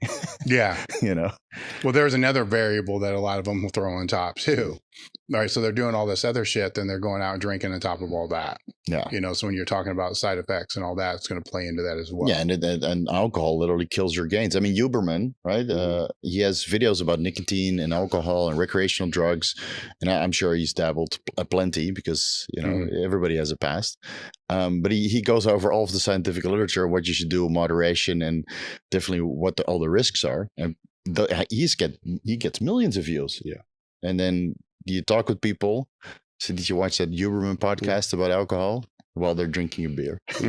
Yeah. Oh, yeah. I still love whiskey, though. Don't get me wrong. But, you do it in moderation. If you want to be an elite athlete or at least care about your health, you have, once every couple of months when there's something to celebrate. Not every weekend. Well, through your time when you were working with people, I assume you've had a lot of people come to you that were a wreck. Yeah. Right. Yeah. So what are some stories of people that were the biggest wreck that you saw? The one that we exposed recently. Liver King. Yeah. That guy was a wreck, and he's still a wreck. And I really wish him the best because he did look super unhealthy. And what I heard through the grapevine working, the people that work with the similar TRT clinics, it ain't good. But, that's up to him. He's an adult. So this is the reason why I let him go. His blood work was not good, and he stuck his head in the sand. This is one of the reasons why I actually didn't want to coach anymore. Because you have all these people, and people before that came, obviously. They send you your blood work, you make a program, you tell them to get their head out of their ass and get healthy, and they don't want to do it. So after, such a long time, I'm like, you know what, I'm just putting it out on YouTube, and the information is there. It's free. You don't have to pay me for it. All you have to do is watch some of the videos and decipher it for yourself, and then figure it out. But I've seen so much terrible blood work over the years, but I've also seen a lot of good blood work. Yeah. Even of IFB pros competing at the Mr. Olympia. They do the blood work every single month. Their cycles are intelligently designed with a coach. They, follow the nutritional program year round, right? They don't miss meals and they eat like bros should. And they do the imaging. And I mentioned that last year when I met some IFB pros in the Mr. Olympia, where they came to me and said, Steve, thanks so much for the information. Really opened my eyes. I've done an MRI, I've done a CT scan, I've done an ultrasound, I've done my blood work more often. And I caught something that was underlying genetic. And I decided to quit competing for the season to address it. So there are plenty of guys that listen, but also plenty of guys that they come to you for advice and then they don't listen. Yeah, so which is weird because I'm not cheap. Yeah, well, going back to him, why did you decide to expose it? So I sat on that information for 1.5 years, right? Because basically, as a bodybuilding coach, it's career suicide. Yes, that's why I'm asking. No, right. And I agree. So I sat on that for 1.5 years, and the information that was being presented, you don't need to do blood work. HDL doesn't matter. I thought it was just so backwards because he was very unhealthy, at least the blood work that I had. So you sit on that for a very long time. I talked with Derek. He got some emails in his inbox. And I think when I saw him go to Mark Belt's podcast, where he's just lying through his teeth and convincing Mark that it was drug-free, and I knew better. And then he went to Mark Harley on another podcast that he used to work with, convincing them that they're natural. And then he talked to my good friend Joe Statics, convincing that he was natural. I was like, fuck this guy. This is bullshit. This is fucking bullshit. Now you're telling my friends that I highly respect that you're natural when you're lying through your fucking teeth. So I gave Derek the emails. I told him to look at this. He's like, well, you've been sitting on this for 1.5 years? I said, yeah, because it's career suicide. I can't talk about this. I mean, I've blood work from people all over the fitness industry, and I keep it all, encrypted. Yeah. Of course, because the last thing I want is a hack and then having that all leaked to the rest of the world. I mean, I could expose half the fitness industry with the blood work that I have. Yeah, I would think that they would be scared that you would. Yeah, of course. So some people reached out and said, hey, I said, you have nothing to worry about because you're authentic, And even the fake naturals that reach out to me to get their health resolved because they're using PEDs, at least they wanted to get healthy. Yeah. I've helped many of these guys. They send me their blood work. Steve, please. I don't talk about being on PEDs because of the legal issues in my country, or I'm just scared. My parents don't know, right? They're still selling programs. I get it. But the difference is between those people and LK is that those guys want to get healthy. And don't promote an unhealthy lifestyle that's mad unrealistic to sell supplements. So that's the difference, right? And so I sat on it for a very long time. I discussed it with Derek at length. We decided to, do some sort of documentary that took like 4 to 6 months to come to fruition because Zach Thielander, the editor, he had to put everything together.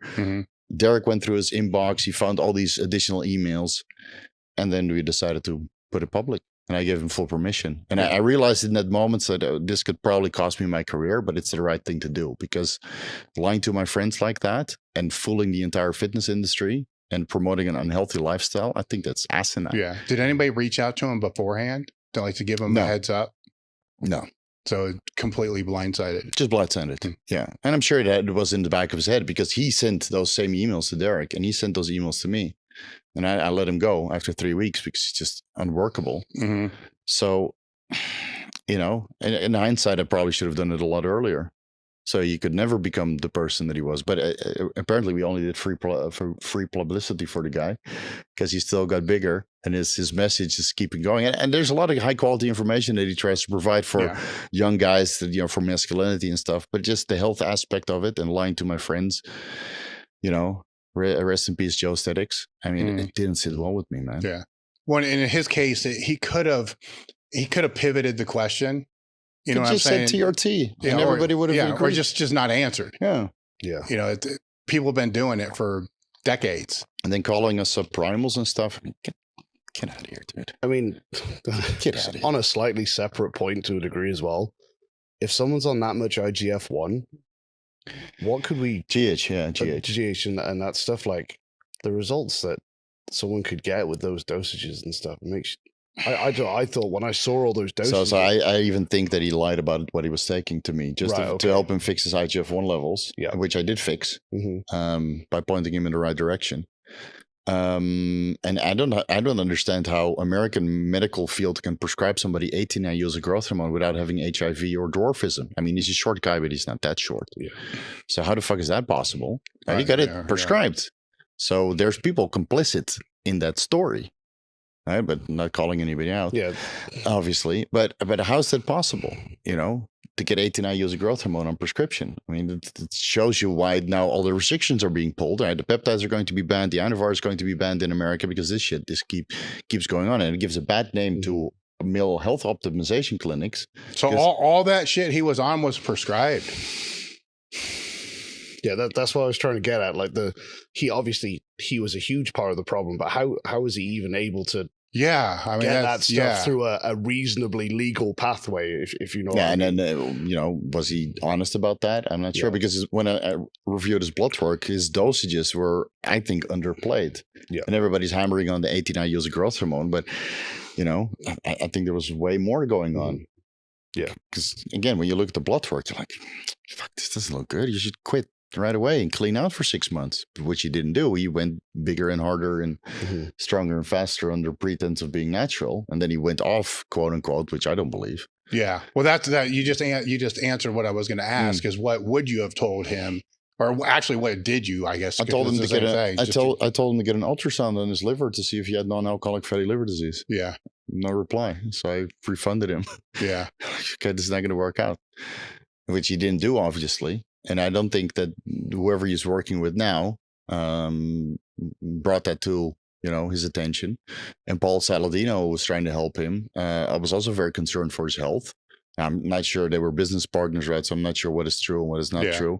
But honestly, I feel bad for Paul Saladino because it's a huge blemish on his reputation by working together with a charlatan. Basically, right? It's not good for, and I like Paul, right? Even though his information is not always, I don't always agree with it. At least he's living the lifestyle, right? He posts his blood work online. He follows exactly what he preaches, right? Even though I think that the carnivore diet is not very sustainable, and he really markets to the most unhealthy people of America, which I try not to do. I try to, you know, teach people who are already optimized to optimize themselves further. I think there's something to say for what Paul does. And you can expect exactly to look like Paul if you follow the carnivore diet, but nobody's going to look like Liver King without copious amounts of drugs. And then saying that you're off cycle without any proof. He didn't do a WADA doping test. He didn't do blood work. He didn't get you know, somebody to review that. The best thing he could have done is to clean out, do a WADA doping test. There's many accredited labs all over the United States. Do blood work a couple times and send it to Derek. He would have made a video about it. He did that with other people like Matt Does Fitness. Matt Does Fitness was under WADA supervision for 6 months. His lifts didn't go down. He got randomly drug tested. At the time he was randomly drug tested, they did his blood work. I saw it. Derek made videos about that. I pitched in where I could, right? But Derek is smart enough to analyze it themselves. He made videos about that. And after 6 months of that process, we came to the conclusion that Matt Does Fitness was 100% drug-free. He went through the ringer and he paid for it himself, right? This guy deserves a lot of credit because it's not cheap to do random drug testing. you know, because he had to report wherever he was and keep the lifts up right through video proof. And he was actually drug free. And even then, Matt Does Fitness doesn't look anywhere close to Liver King off cycle for 200 days. So, well, I think there's one point to be taken from that is that there are people out there you can, for the younger kids, going back to them, they can achieve more than they think. Yeah, for sure. Without. Yeah, of course. Especially with what we know about training, nutrition, and everything we do now. Like the ceiling, surely, for what you can do without any kind of assistance is just climbing constantly. There's plenty of great drug-free athletes out there. I mean, if you look to Alberto Nunez and the entire team at 3D Muscle Journey, what they accomplished without drugs is astounding. One of my friends that lives in Thailand, he was there competing, dieting for like 26 weeks, and he just placed second in his pro show, drug-free, Dirk Emmerich. Right? Shout out to Dirk. I mean, he shredded everywhere. And not a sign of an injection site. And I even called all the pharmacies in Thailand so that if this guy is shopping with you, just to make sure, right? But he was 100% drug-free, shredded to the bone, right? And very muscular. So you can accomplish a lot. But again, you have to treat it like a full-time job. Yeah. You know, don't fuck around. But again, how many people are willing to do that? Yeah. And even with drugs, I don't think you can look like Liver King easy. Yeah. At least not healthily. Yeah. I'll say that. Now, other ones that you've had, let's say their blood work was just as bad, right? How did you go about cleaning them up? Then were they able to get back to the same state that they were afterwards? And better. Oh, and, really? And healthier. Yeah. Okay. So let's say there's an issue with the liver, right? Okay. You have a clean out process, maybe 6 months, 1 year. It sucks. It's a long time. I mean, I don't enjoy being this small and off cycle, obviously, but you have to do it for longevity purposes. So let's say the blood work is horrendous for whatever reason, and I write them a protocol which doesn't involve drugs, just health supplements and coming off. You restore the HPTA. They can do some HCG monotherapy, right? So testosterone production is good, or maybe you bring them down to a true TRT dose, 150 milligrams a test, maybe some GH, so you feel full. And then they do that for months. They do the organ imaging. To keep track of how it's progressing. And then it might take 6 months to 12 months. But when they restart, right, they understand they have a handicap because one of the organs is not 100% anymore, or they're scared. It's basically like an injury. You tear your pec. Yeah. How long does it take before you have the confidence back to bench press heavier, right? Or maybe that never comes back. I mean, how many strong men and you know, strong guys have ruined their career from a bench press injury because the confidence isn't there anymore. So it's the same with the organs. You're basically handicapped because you know it might come back if you continue with the same path you were on before. So you do more with less, and then they realize, wait a minute, I didn't need all this. I didn't need 8 to 9 use of growth hormone. I can get it done with 4. So this is learning the hard way. But there's plenty of people that stick their head in the sand and don't listen.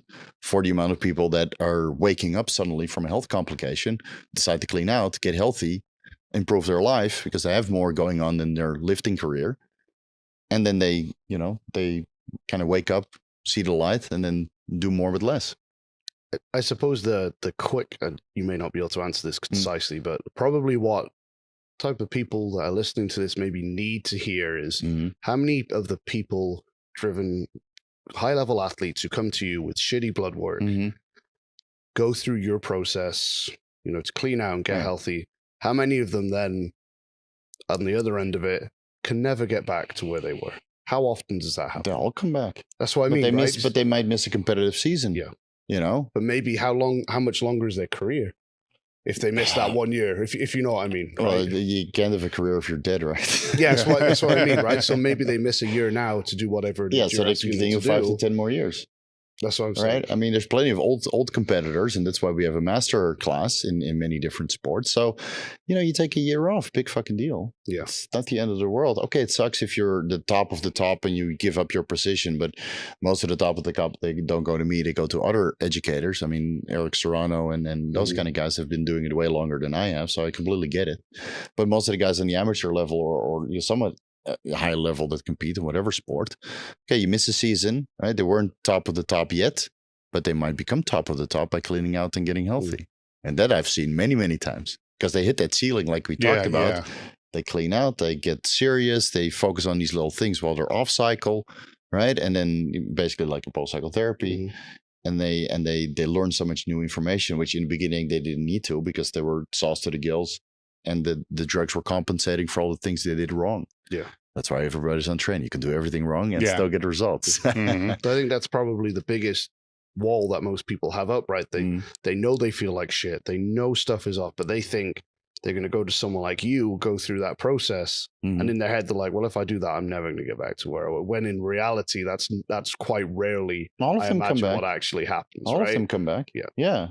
And they usually place better because now they're healthier, and they have a restructured approach to competing, whatever sport that might be.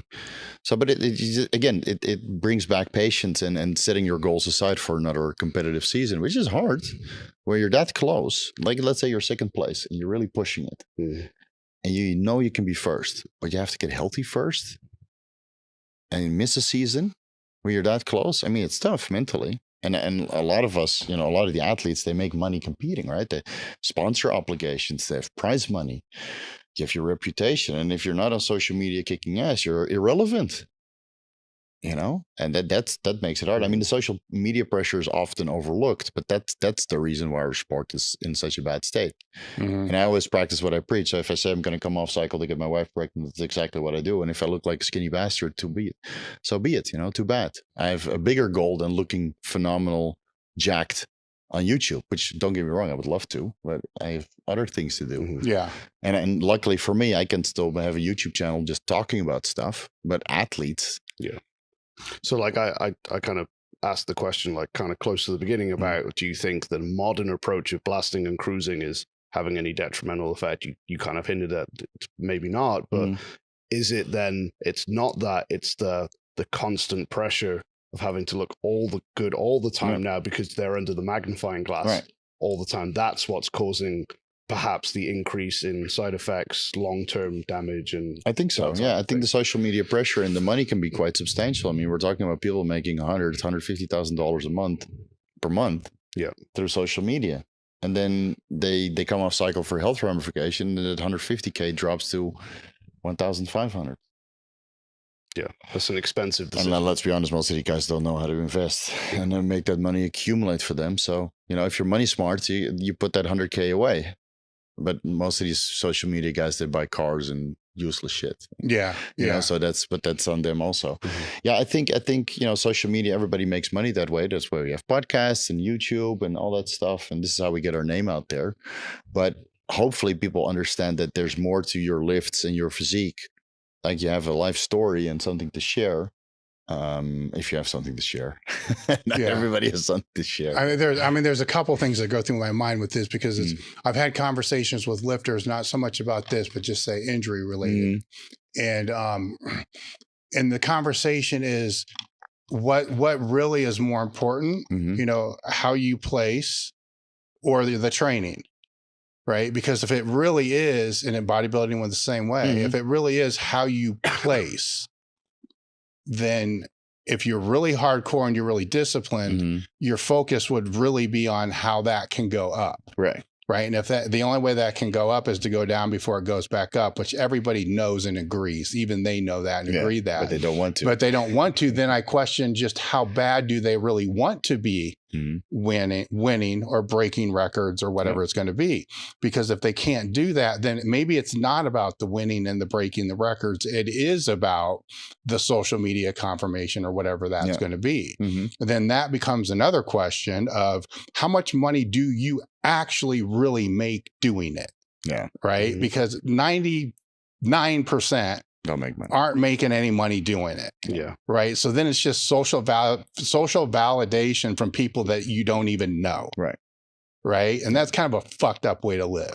For sure.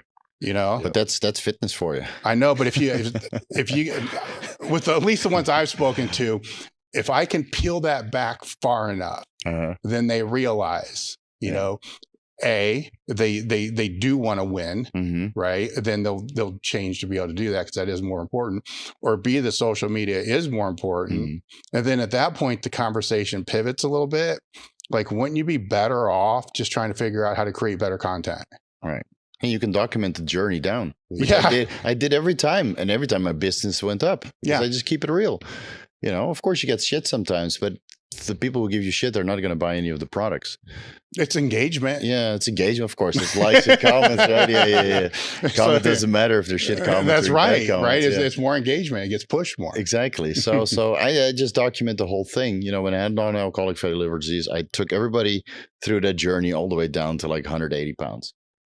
It sucked. 180. Yeah, Wow. I fasted the non-alcoholic fatty liver disease off. I just didn't eat for 6 weeks. Yeah, it was brutal. Yeah, that's not fun. Mm-hmm. It didn't go fast enough. Story in itself, right there. Wow. Yeah. So that's all documented on my YouTube channel. And in that period, I realized, people don't really care about how I look.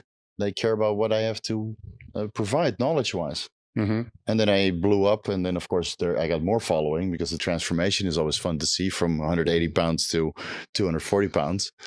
Right? That's fun to see. And now I came off again, and now I'm 200 pounds. And well, I think that's the takeaway, is you're telling a story. Right. And that's what's going to create that following. And you can do the same with the pec tear. I just told your guy from EliteFTS that does your social media. I said, just document it. Yeah. And then the journey back up is very interesting. Mm-hmm. So, you can't be kicking ass 24/7. I mean, nobody does that. It's just not going to work. Maybe a couple months out of the year, and if you buffer your content that way, like you have every week you have a kicking ass content, then in the meantime it's just something else. Mm-hmm. Otherwise people get bored. So it's I think you just got to reinvent yourself sometimes, and not just go with one-dimensional outlook on this fitness industry, but be multifaceted. I mean, you transitioned to a great podcast that I've been watching for years now. Mm-hmm. Really? So, right. But I can't relate to your strength at all. Yeah. Well, it's not what it used. Well, I guess that's the point. It's not anywhere near what it used to be.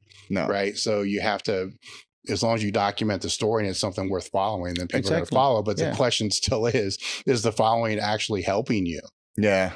Right. Fill your pockets, but you have to provide value also. Yeah. A lot of people just are inspiring to get into the gym, but they're not, you're not changing their lives. And I think I do that based on what people are willing to do with my discount codes and ebooks and services, because it's just nonstop. But I give some value for people, and you're doing the same right here, right? You offer value, and that's why people come back for more. But those social media influencers, there's so many of them. They're just all interchangeable. It's a good physique on Instagram, and that's it. Okay, I want to go to the gym and get an app. I will never get apps like that guy, because he's genetically predispositioned and he's unclean year round. Mm-hmm. So you have to look a little bit further. But yeah, it's just, I guess everybody's got to figure it out eventually. Like what more can I offer than just lifting? Yeah. And being a good physique. One thing that I did, and this is going to be total switch here. I'm sorry, but I did want to ask you about something specific, if that's cool. I see a big disparity, if you like, so between, or rather an issue with those in powerlifting and strength sports using or taking advice on dosages that are used in the bodybuilding. Oh, yeah. Right. Okay. So that's a good one. Yeah. Right. So the dosages that are required to be 260, 7% body fat, whatever, compared to the dosages required for a 220-pound powerlifter who's, already floating around the top of his weight category to maximize his performance for a peak, for a competition. Those are two massively different realities, right? But that doesn't get talked about. And I think they end up getting a lot of it's not misinformation, because in the context of the bodybuilding world, it works, right? Yeah. So if you could maybe just give some maybe broad strokes, whether it's common mistakes or things that you think get misused a lot, maybe in strengths, obviously that's where quite a lot of maybe the listeners are going to be here. Right, of course. Yeah. Where that, work in the bodybuilding realm, but maybe people are using when they really don't need to, or the dosages are wildly off. So you have to discriminate between performance enhancing drugs and cosmetic enhancing drugs. Bodybuilders mostly use cosmetic enhancing drugs. Yeah. Right? They look full, vascular, jacked. But real performance enhancing drugs for powerlifting or strongman, they're very simple, basic. Test, maybe some tren at the end, halo testing, of course, to get strong. But I think the dosages in powerlifting oral wise are way out there. Yeah. Then again, bodybuilders use anadrol to fill out before the contest. And then we're talking about 250 to 300 milligrams for a couple of days also. Yeah. And I don't think that's unheard of with strongmen, when I have to make a weight class and then need to fill back out with food and anadrol and halo testing. So I think you just, again, the dosages between bodybuilders are going to differ vastly, and even the cocktails, because, after so many years of bodybuilding coaching, I realized that everybody's different and the cocktails are going to be vastly different also. And it's the same for powerlifting. Eventually you have to figure out what works for you. But a lot of the cosmetically enhancing drugs are just not required because you don't need to look good. You need to perform. And when I talk about performance, a lot of drugs are overlooked by the powerlifters, again, to improve mitochondrial function. And improve glucose oxidation or fat oxidation or both at the same time, even though those usually don't go well together, right? And how to manipulate your body weight to the point you get more performance for your body weight. So you can maybe compete in a lighter weight class, but still deadlift like you're in the super heavyweights, right? All these little things contribute. But I think bodybuilders and strongmen and strength sports are just in the same boat. They only know about the traditionally used PEDs, but not about all the good stuff that's interesting alongside of that. And this is what I document on my YouTube. Like I've just made a video series, 6 parts about optimized endurance, right? So I go over the steroids, I go over the supplements, I go over about all these Russian drugs, right? Mildronate, amoxapine, hypoxin. Nobody's ever heard about this in the audience, I'm sure, but look into it. And just watch the endurance videos and you start clicking on how the biomechanics work together, the biology, how you can optimize that. Like, wait a minute, I've overlooked this tremendously. So for all the guys that break records after watching this video, you're welcome. So those are some of the ones that they're overlooked? Oh yeah. Mitochondrial function is completely overlooked by all athletes. And I've been doing a lot of anti-aging stuff recently with NAD+, and nicotinamide mononucleotide, and all these other anti-aging and mitochondrial drugs. And I think that's one of the reasons why I was able to sustain some sort of performance until I decided to take it out, because the literature is not that extensive when it comes to fertility. So in the first couple of months, I was still running it and I was kicking ass in the gym like I was on cycle. But, I was off steroids for already 6 months. It's only the last couple of months that I took everything out to get my wife pregnant. And that I realized, now I'm starting to feel a little bit sluggish. But imagine adding the MOD-C and the NAD+, and the nicotinamide mononucleotide, and the mildronate, and the hypoxin, drugs your audience probably never heard about. Look into it. Records will be broken, I promise you. Yeah, and some of the guys that I do consultations with, they look into this and wait for the next competitive season because they might turn some heads. Yeah, absolutely. All these little things matter, Forget about the trend. Trend, you're still going to have it in. Maybe lower the dose to 150 milligrams per week, not 700. Thank you so much for saying that. There's a lot. There's a lot of that stuff. And then look into NAD+ to upregulate all the enzymatic reactions in your body. As simple as magnesium intake or vitamin D3. I mean, that's low level stuff, but I cover all of that on my YouTube channel. And then I do consultations with guys at the Olympics, beating records, Yeah, and those guys don't lie about their shit, so those guys are, don't have to worry about me leaking stuff. Yeah. Plus, I need to be on my best behavior. You only get 1 leak per career. You had to pivot too. You got one leak per career, so that's already done. So don't worry, I'm on my best behavior. Were there any topics you wanted to talk about we didn't bring up? No, I think that's pretty much it. I mean, I could go on for hours about the PEDs. I mean, I love talking about PEDs in the context of doing them safely. It's just, where do you want to go? Do you have any questions? Yeah, I think just that whole category that you kind of broached on there. Again, we kind of mentioned earlier about people with PEDs in general, forgetting that other systems play a part. Like you mentioned about the androgen receptors, but then they ignore the insulin sensitivity, their oxygen management, etc. Like those drugs you're mentioning there, a lot of people are going to react and be like, mitochondrial function, I'm not a freaking marathon runner.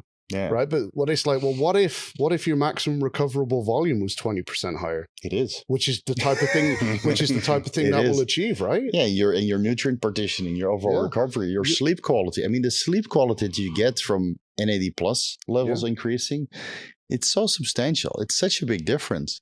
Right. And I remember when I was just sauce to the gills and being 260 pounds, I wish I knew about it because I was just hardcore bodybuilding training twice per day. But I think with the PEDs that I just talked about, I could have trained twice per day and be a successful entrepreneur, which is very hard to combine, when you're just training 24/7 and you're brain fogged. With the knowledge I have now that I document on my YouTube channel, you can make a fuckload of money being an entrepreneur and be a high level athlete. And I've helped many of them, So I think you can do everything at the same time and then have all the disposable finances to do all the ultrasounds so you can keep yourself healthy and then hire the guidance and not flinch about, some educators charging a boatload of money for an hour of their time. because the income of you being an entrepreneur is so high. I just released a optimized entrepreneurial nootropic stack where I just go over, methods to optimize your productivity, which is a large portion of my audience nowadays, entrepreneurs. They want to know about TRT and the nootropics on top of that. And they did very well. And then within a month of release, I get the emails like, oh, I doubled my income in a month. So imagine doubling your income and doubling your bench, right? Of course, the bench is a little bit more, probably 10% more. But I mean, there's so much opportunity out there for people to improve their physical and mental being. And it's all documented there. Yeah, absolutely. And again, that you throw out another category there, nootropics. Yeah. People like strength athletes forget that what you're competing in to a degree is motor learning, which funny enough involves your brain. Yeah, and then they use very cheap over-the-counter nootropic formulas, right? When in reality they can just make it specific to themselves. They can look into alpha GPC. Again, some of them will drone it in the hypoxia and have some nootropic benefits. And so all these things, they can really contribute to your overall productivity in the gym and as an entrepreneur. And again, when you have both, then sky's the limit, right? I mean, so nootropics I'm diving into quite a bit. You have methylene blue, which upregulates mitochondrial function and acts as a nootropic. And you see people running between 4 to 12 milligrams per day. It's literally a dye. It looks blue. Yeah. So they run a low dose. Their performance goes up, but also their cognition. Of course, when you go to the bathroom, you poop Smurfs. Yeah, really. That's how blue it is. So that might be a bit of a turn off. But all these little things you can look into. And like the weather-proof doping stack that I released just for 2024, I think I rattled off 50 drugs that are not on the list. And putting them together, I mean, you could just beat everybody's ass. That's what I mean, right? There's that whole realm there which exists outside just take more trend. Yeah. That just gets completely overlooked. And it's like, well, those things those systems you're not even touching. So your returns on anything you put in is going to be enormous compared to just putting something a little bit more over here where you've already probably overloaded it. Right. Anyway, obviously, then the health ramifications. Of course. And then, of course, you can go into gene therapy and stem cells. And then I watched the lecture of Dr. Khan. I mean, it was super interesting. There's so much things athletes can look into, and many of the elite athletes at the Olympics are doing that. They have the hyperbaric chambers and the red light saunas and stuff. They have it all in their home. Yeah. And why don't the bodybuilders and strongmen do that? Yeah. The powerlifters, I don't get it. It's just test, train, GH. Yeah. Yeah. Well, there's more to that, and Like go ahead. Sorry, like the reactions I get when I'm helping lifters and what I prescribe them is get sunlight when you wake up. Yeah. Go for a walk a couple of times a day. Take nootropics before. If there's a lift you struggle with, take some kind of nootropic stack take some alpha GPC, right? To help learn that. Like all of that stuff is like alien concept, right? But these are all things that, being a good athlete is going to be just more than maximizing hypertrophy. And well, that's why he's getting more buy-in from the entrepreneurs on that stuff than he is the athletes, right? Because the cognitive function matters. No, of course. And then literally you can double your income if you really focus on that. But I think the athletes can adopt a lot of that stuff as well. But again, you probably have to go through either an injury or negative health ramification to the point you have to, reduce your dose significantly. And then you can only use TRT, and then you start looking into other options. And then you realize that there's so many other options that you're just neglecting. I mean, there's so much, and again, we're assuming that the diet and the training modalities are all in place and the sleep quality, but I mean, there's so much you can do. But of course, the more you do, the more time it takes away from other things. And, you have a wife, you have kids, you have cats, dogs, a business, right? That takes time as well. That's what I started to notice, the last couple of years. Like I could be a full-time athlete and just, neglect everything else, which is, it's not what I want anymore. Well, it's not productive. No, it's not productive. No, and then the wife starts complaining, right? And the cats don't even recognize you, or your dog is like... Well, your cats recognize you anyhow? Yeah, they do. Yeah, they do. As long as I stay home long enough. I work from home, so they're always around. Yeah, but when I get back to Thailand, probably not. I'll need a day with them. Yeah. Yeah, dogs are a little bit more loyal in that sense. Yeah, I was about to say, that'll be okay. The cats will be... Yeah, they're fine. They're like, come back. Are you going to feed me? Okay, I love you again. Yeah. Are there because that was the mitochondrial piece. Is there another piece that they're missing as well?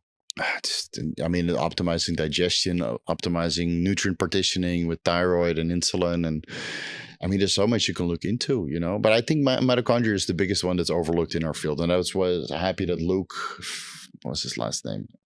He gave a lecture also at Swiss, and it was packed. So I think over time, slowly people are going to look into mitochondrial function. And again, long story short, the mitochondria contribute to pregnenolone synthesis. So that's the earliest step in the hormone cascade, and ATP synthesis, which is the energy that you need to fuel everything. So if your mitochondria are insufficient, you don't have enough energy, how do you think that deadlift is going to go up? So if you upregulate that, imagine how much more energy you have to lift your deadlift, not for 1 reps, 6 reps, 10 reps maybe, and not be winded. So I think there's so much left to explore, you know, but I really like the mitochondrial stuff.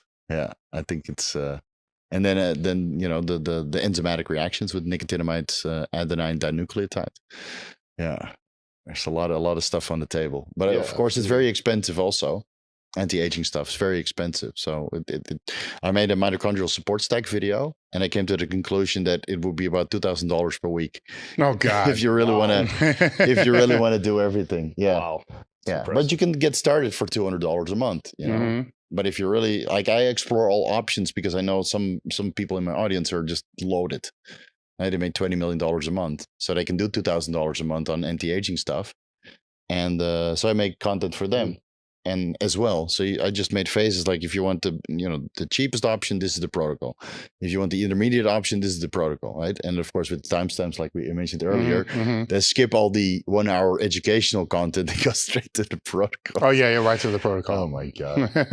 Oh my god! Yeah, it's that's the reality of you know, YouTube. Yeah. Yeah, anything? No, I like the fact that you're just opening people's eyes to how multifaceted performance enhancement actually is. Exactly. It's not just a steroid. That's what I like about it. It's a very broad range. And even that being said, just because the options are out there doesn't mean you have to take all of them. No. Yes. Right? Get educated first, and then see which one might be potentially beneficial for you. Yeah, and then eventually you have to get your hands dirty, but you can get your hands dirty with a low dose, not the crazy dose right off the start.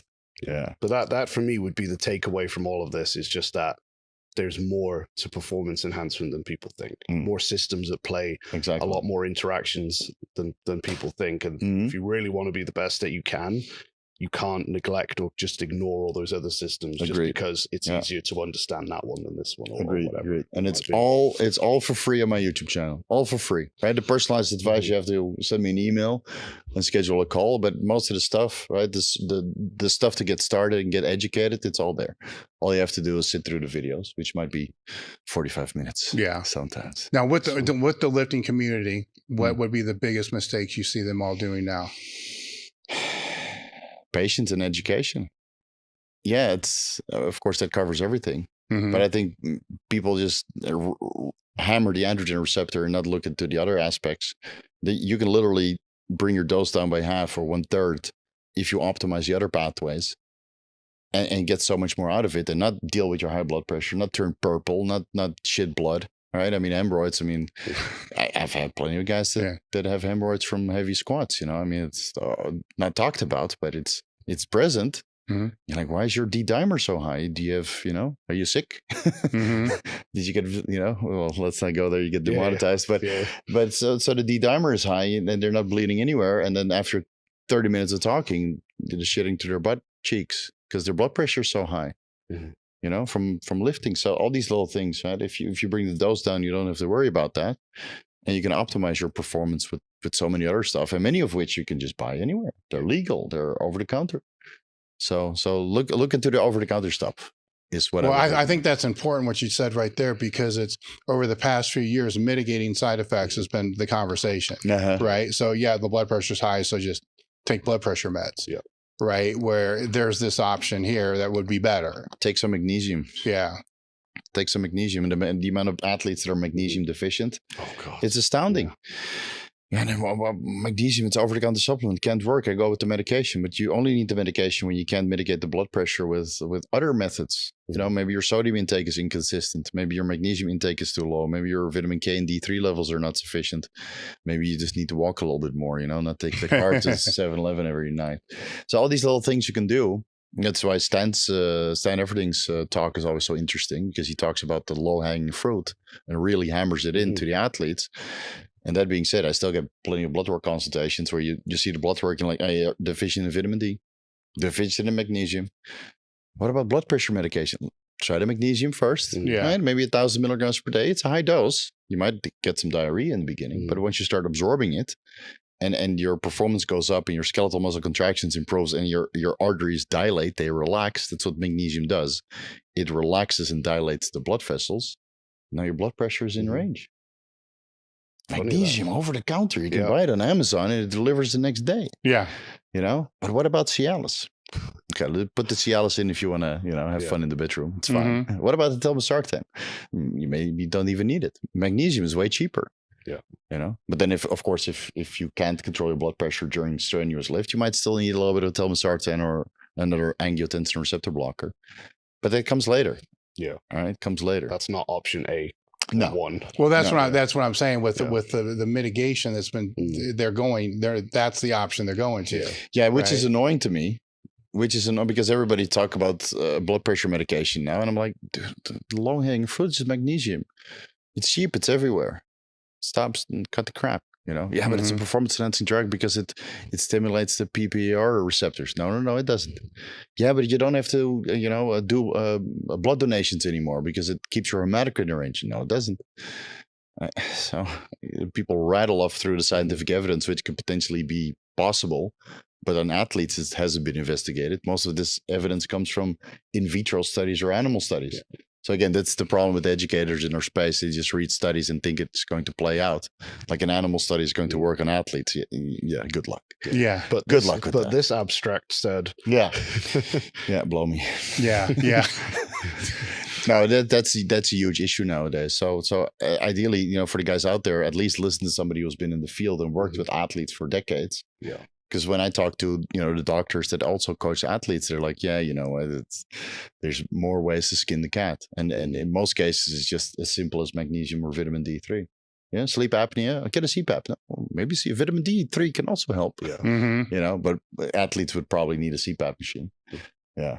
So I was on high dose vitamin D3 for a very long time, and I never needed a CPAP when I was 260 pounds, by the way.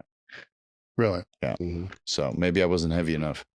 That could be. That's what told you. Yeah. You need to be 280. You need to be 280. Yeah. I slept beautifully, but I was on top of my micronutrients. You know. Yeah. Can't sell that to anybody. So when after your wife is pregnant, are you going back up? Yeah, but TRT in the beginning, because I want to see the workload that comes along with kids. Like this is going to be my first rodeo when it comes to kids. So just TRT. Like I want to do the Chase Iron cycle. Don't get me wrong. I want to blow up. That's a term. That's a term in the fitness industry. And I would love to be 260 pounds again. But it's not only about me anymore. You know, I'm married, and if I'm going to have a kid, I'd better stay alive to see it through. And there is risk attached to that. So I'm just going to do TRT, you know, make sure my business is okay, and enough TRT to have a fun time in the gym and it'll be a little bit more productive. Because I did notice that after coming off that my productivity went down, even with all the productivity aids that I have in place. So I would like a little bit of TRT, and then we'll see how much it's going to take, you know, or how much time the kid is going to take. Because I could be at the gym training 2 hours a day, 7 days a week, or I could spend time with my kids. Yeah. You know, the business is still going to keep going. So I have to shave some time off somewhere. And I know as soon as I'm over 250 tests a week, I'm going to be in the gym. No, really. Yeah, but you feel like a god. You go, like, oh, I got to lift, man. I'm going to, you know, I got to take all this fucking positive aggression out of my system and just, you know, train myself dumb so I can be a little bit more mellow during the day. Because for me, training was always anger management. But I think even that little snippet there, like that degree of self-awareness and introspection is important, right? Because all of these things have neurological, mental side effects, right? And people like to just pretend that doesn't exist. Oh, it's very, very realistically there. So you either need to be self-aware enough to monitor them and say like this is too much or whatever, or you just need to stay away from them if you can't own it and be aware of it, you know? Yeah, like, but you need to be mature, and I think that comes with age. I mean, when I was 28 and running a boatload of train, I didn't think I was the same. And then you take the train out, and then you realize, oh, I was such a dickhead. Yeah. Oh my God, I can't believe the things I did and the things I said. You feel embarrassed. Of course, that you also need introspection. Some guys just like, I was in trend. You forgive me, you know. But yeah, I think that comes with age. You know, you have to go through the ringer a little bit and see how those drugs affect your brain. Yes. And now I realize that I think mental health, you know, and not being just androgen fueled all the time, just walking around like I want to destroy everything. Which don't get me wrong, in the gym it's great. Yeah. But then outside of the gym, it's not so great. Well, sometimes you can't realize that, and unless you go off long enough. Exactly. Right, to be able to know. Now I know. Yeah. Yeah. Now it's been like 10 months. Now I'm used to 600 nanograms per deciliter, 700. I would still like 2,000 though.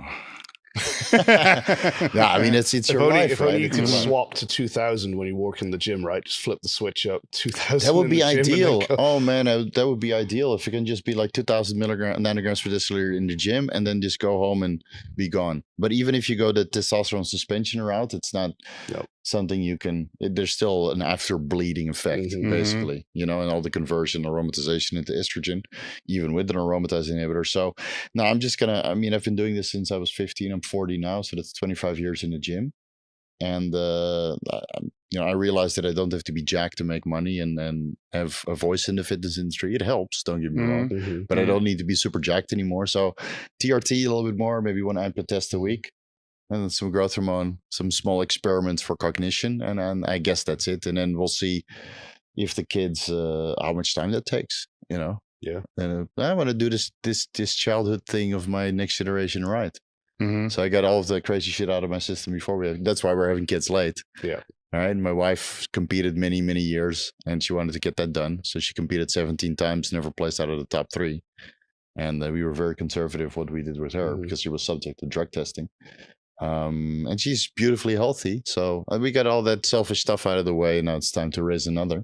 So I can't wait. Yeah, I can't wait. But maybe when my kid is like 12, 15 years old, I want to be the jack dad to pick them up from school. So don't like fuck with my dad, dude. Yeah, that's it. Waiting outside school, like, oh, fuck them. Yeah, exactly. Yeah, I think that's the right time to really be a little bit saucy, but I'll be like 55. So yeah, that becomes another another variable there. Yeah, I might have to talk with you and Skip and Skip Hill. Because now you got to worry about your cardiovascular fitness and all the other shit that just goes to shit anyhow. Exactly. So let's see. So I'm gonna keep it moderate. Yeah. Which I wish I didn't have to do, but you know, comes with the maturity, I guess. Well, there's a conversation there. There's a lot that don't make that pivot. No, I know. Right. And they just keep going and blasting. And I know many people that are 50 years old there. I'm like, what the fuck are you doing? Yeah. Especially if you have a wife and kids, you know, I mean, they're responsible. You made a commitment, you know? So that's why I tell, if you want to blast gear, do it when you're young. Wait, not too young. Guys, not too young. But if you're like 25 to 30, 35 years old before you really settle down, blast gear then, you know, you got 10 years of blasting out of your system. And then when you're older and you're ready to settle down, you have kids, and at least you don't have to go through this phase, that midlife crisis where I want to, you know, be the strongest or the biggest or the most jacked guy. At least you got it out of your system. And then you can kind of, you know, settle down and do the things you swore never to do when you were a kid. I'm never going to get married. Yeah, never going to buy a house. I'm going to travel the world. Okay. Yeah. All those things that you say you're never going to do, you end up doing. By the way. And it's actually quite fun to be in that position. Yeah, I can tell you that. Yeah. So, yeah, I can't wait. Yeah, we'll have another round of conceiving when we get to Vegas next week. Well, everything crossed. Yeah, thank you. A healthy, happy pregnancy, and thank you. Everything that comes afterwards. Yeah. What is the best way for people to get a hold of you? I know your YouTube is where they're going to learn from you, but what's the best way to get a hold of you? Just Vigorous Steve. And you get my website, you get my YouTube, you get my Instagram. I think through the website is probably the best way because I get flooded with SARM questions on Instagram. So go through the website. I have a contact form there. Just send me what you want to discuss, and I might shuttle you to a service or answer your question. And keep in mind, I have a Vigorous Q&A every weekend. Just ask your questions there. Yeah. Right? Where is that? On my YouTube channel. Okay. Yeah, I'm on the Vigorous Steve YouTube channel. Vigorous Q&A every Saturday. And just ask your questions there. I sit there for 2.5 hours answering questions. Yeah, every weekend. But 2 weekends ago, I didn't do it. But most, let's say, 46 weeks out of the year, I'm there answering questions. Well, when you're in Vegas trying to conceive, it's probably not. No, I'm still going to do it. Yeah, I'll conceive right before. And well, then been nice and relaxed. Just answering direct questions. During, yeah, that's on the OnlyFans. That's on the membership side. Yeah. Got to get that platinum level for that. Exactly. Yeah. So Vigorous Steve anywhere. And, if you have specific questions, probably better to do a consultation. Yeah. And it's better if you have some blood work to come along with that. And then I'll dial you in. All right. Thank you for coming out. Thanks so much for having me. Great. You have a beautiful gym. Thank you. I'll tell you this. I've been to gyms all over the world. I'm well traveled, and this is in the top 3. Thank you. Yeah. Thank you. And, any final words? Thanks for having me. Really, it's an honor. I've been following your content for years. I saw you on the Instagram page, and for me, it's surreal to be here. Because I'm a huge fan of the fitness industry. I watch your content since the John Meadow days, doing leg extensions with cattle prods. Yeah, I mean, honestly, it's an honor. It's an honor to be a part of this. So thank you so much. Yeah, thank you. All right, guys, thanks for listening. We're done. Anything between 4-week-long mesocycle and an 8-week-long mesocycle, and that includes 1 week baked into each at the end for deloading, seems to be generally a good idea for muscle growth. Nutrition is probably more important for the hypertrophy if I'm looking at the strength athlete, because if they go through that phase that they're supposed to go through that they don't go through, but then when they do go through, they don't go through it effectively,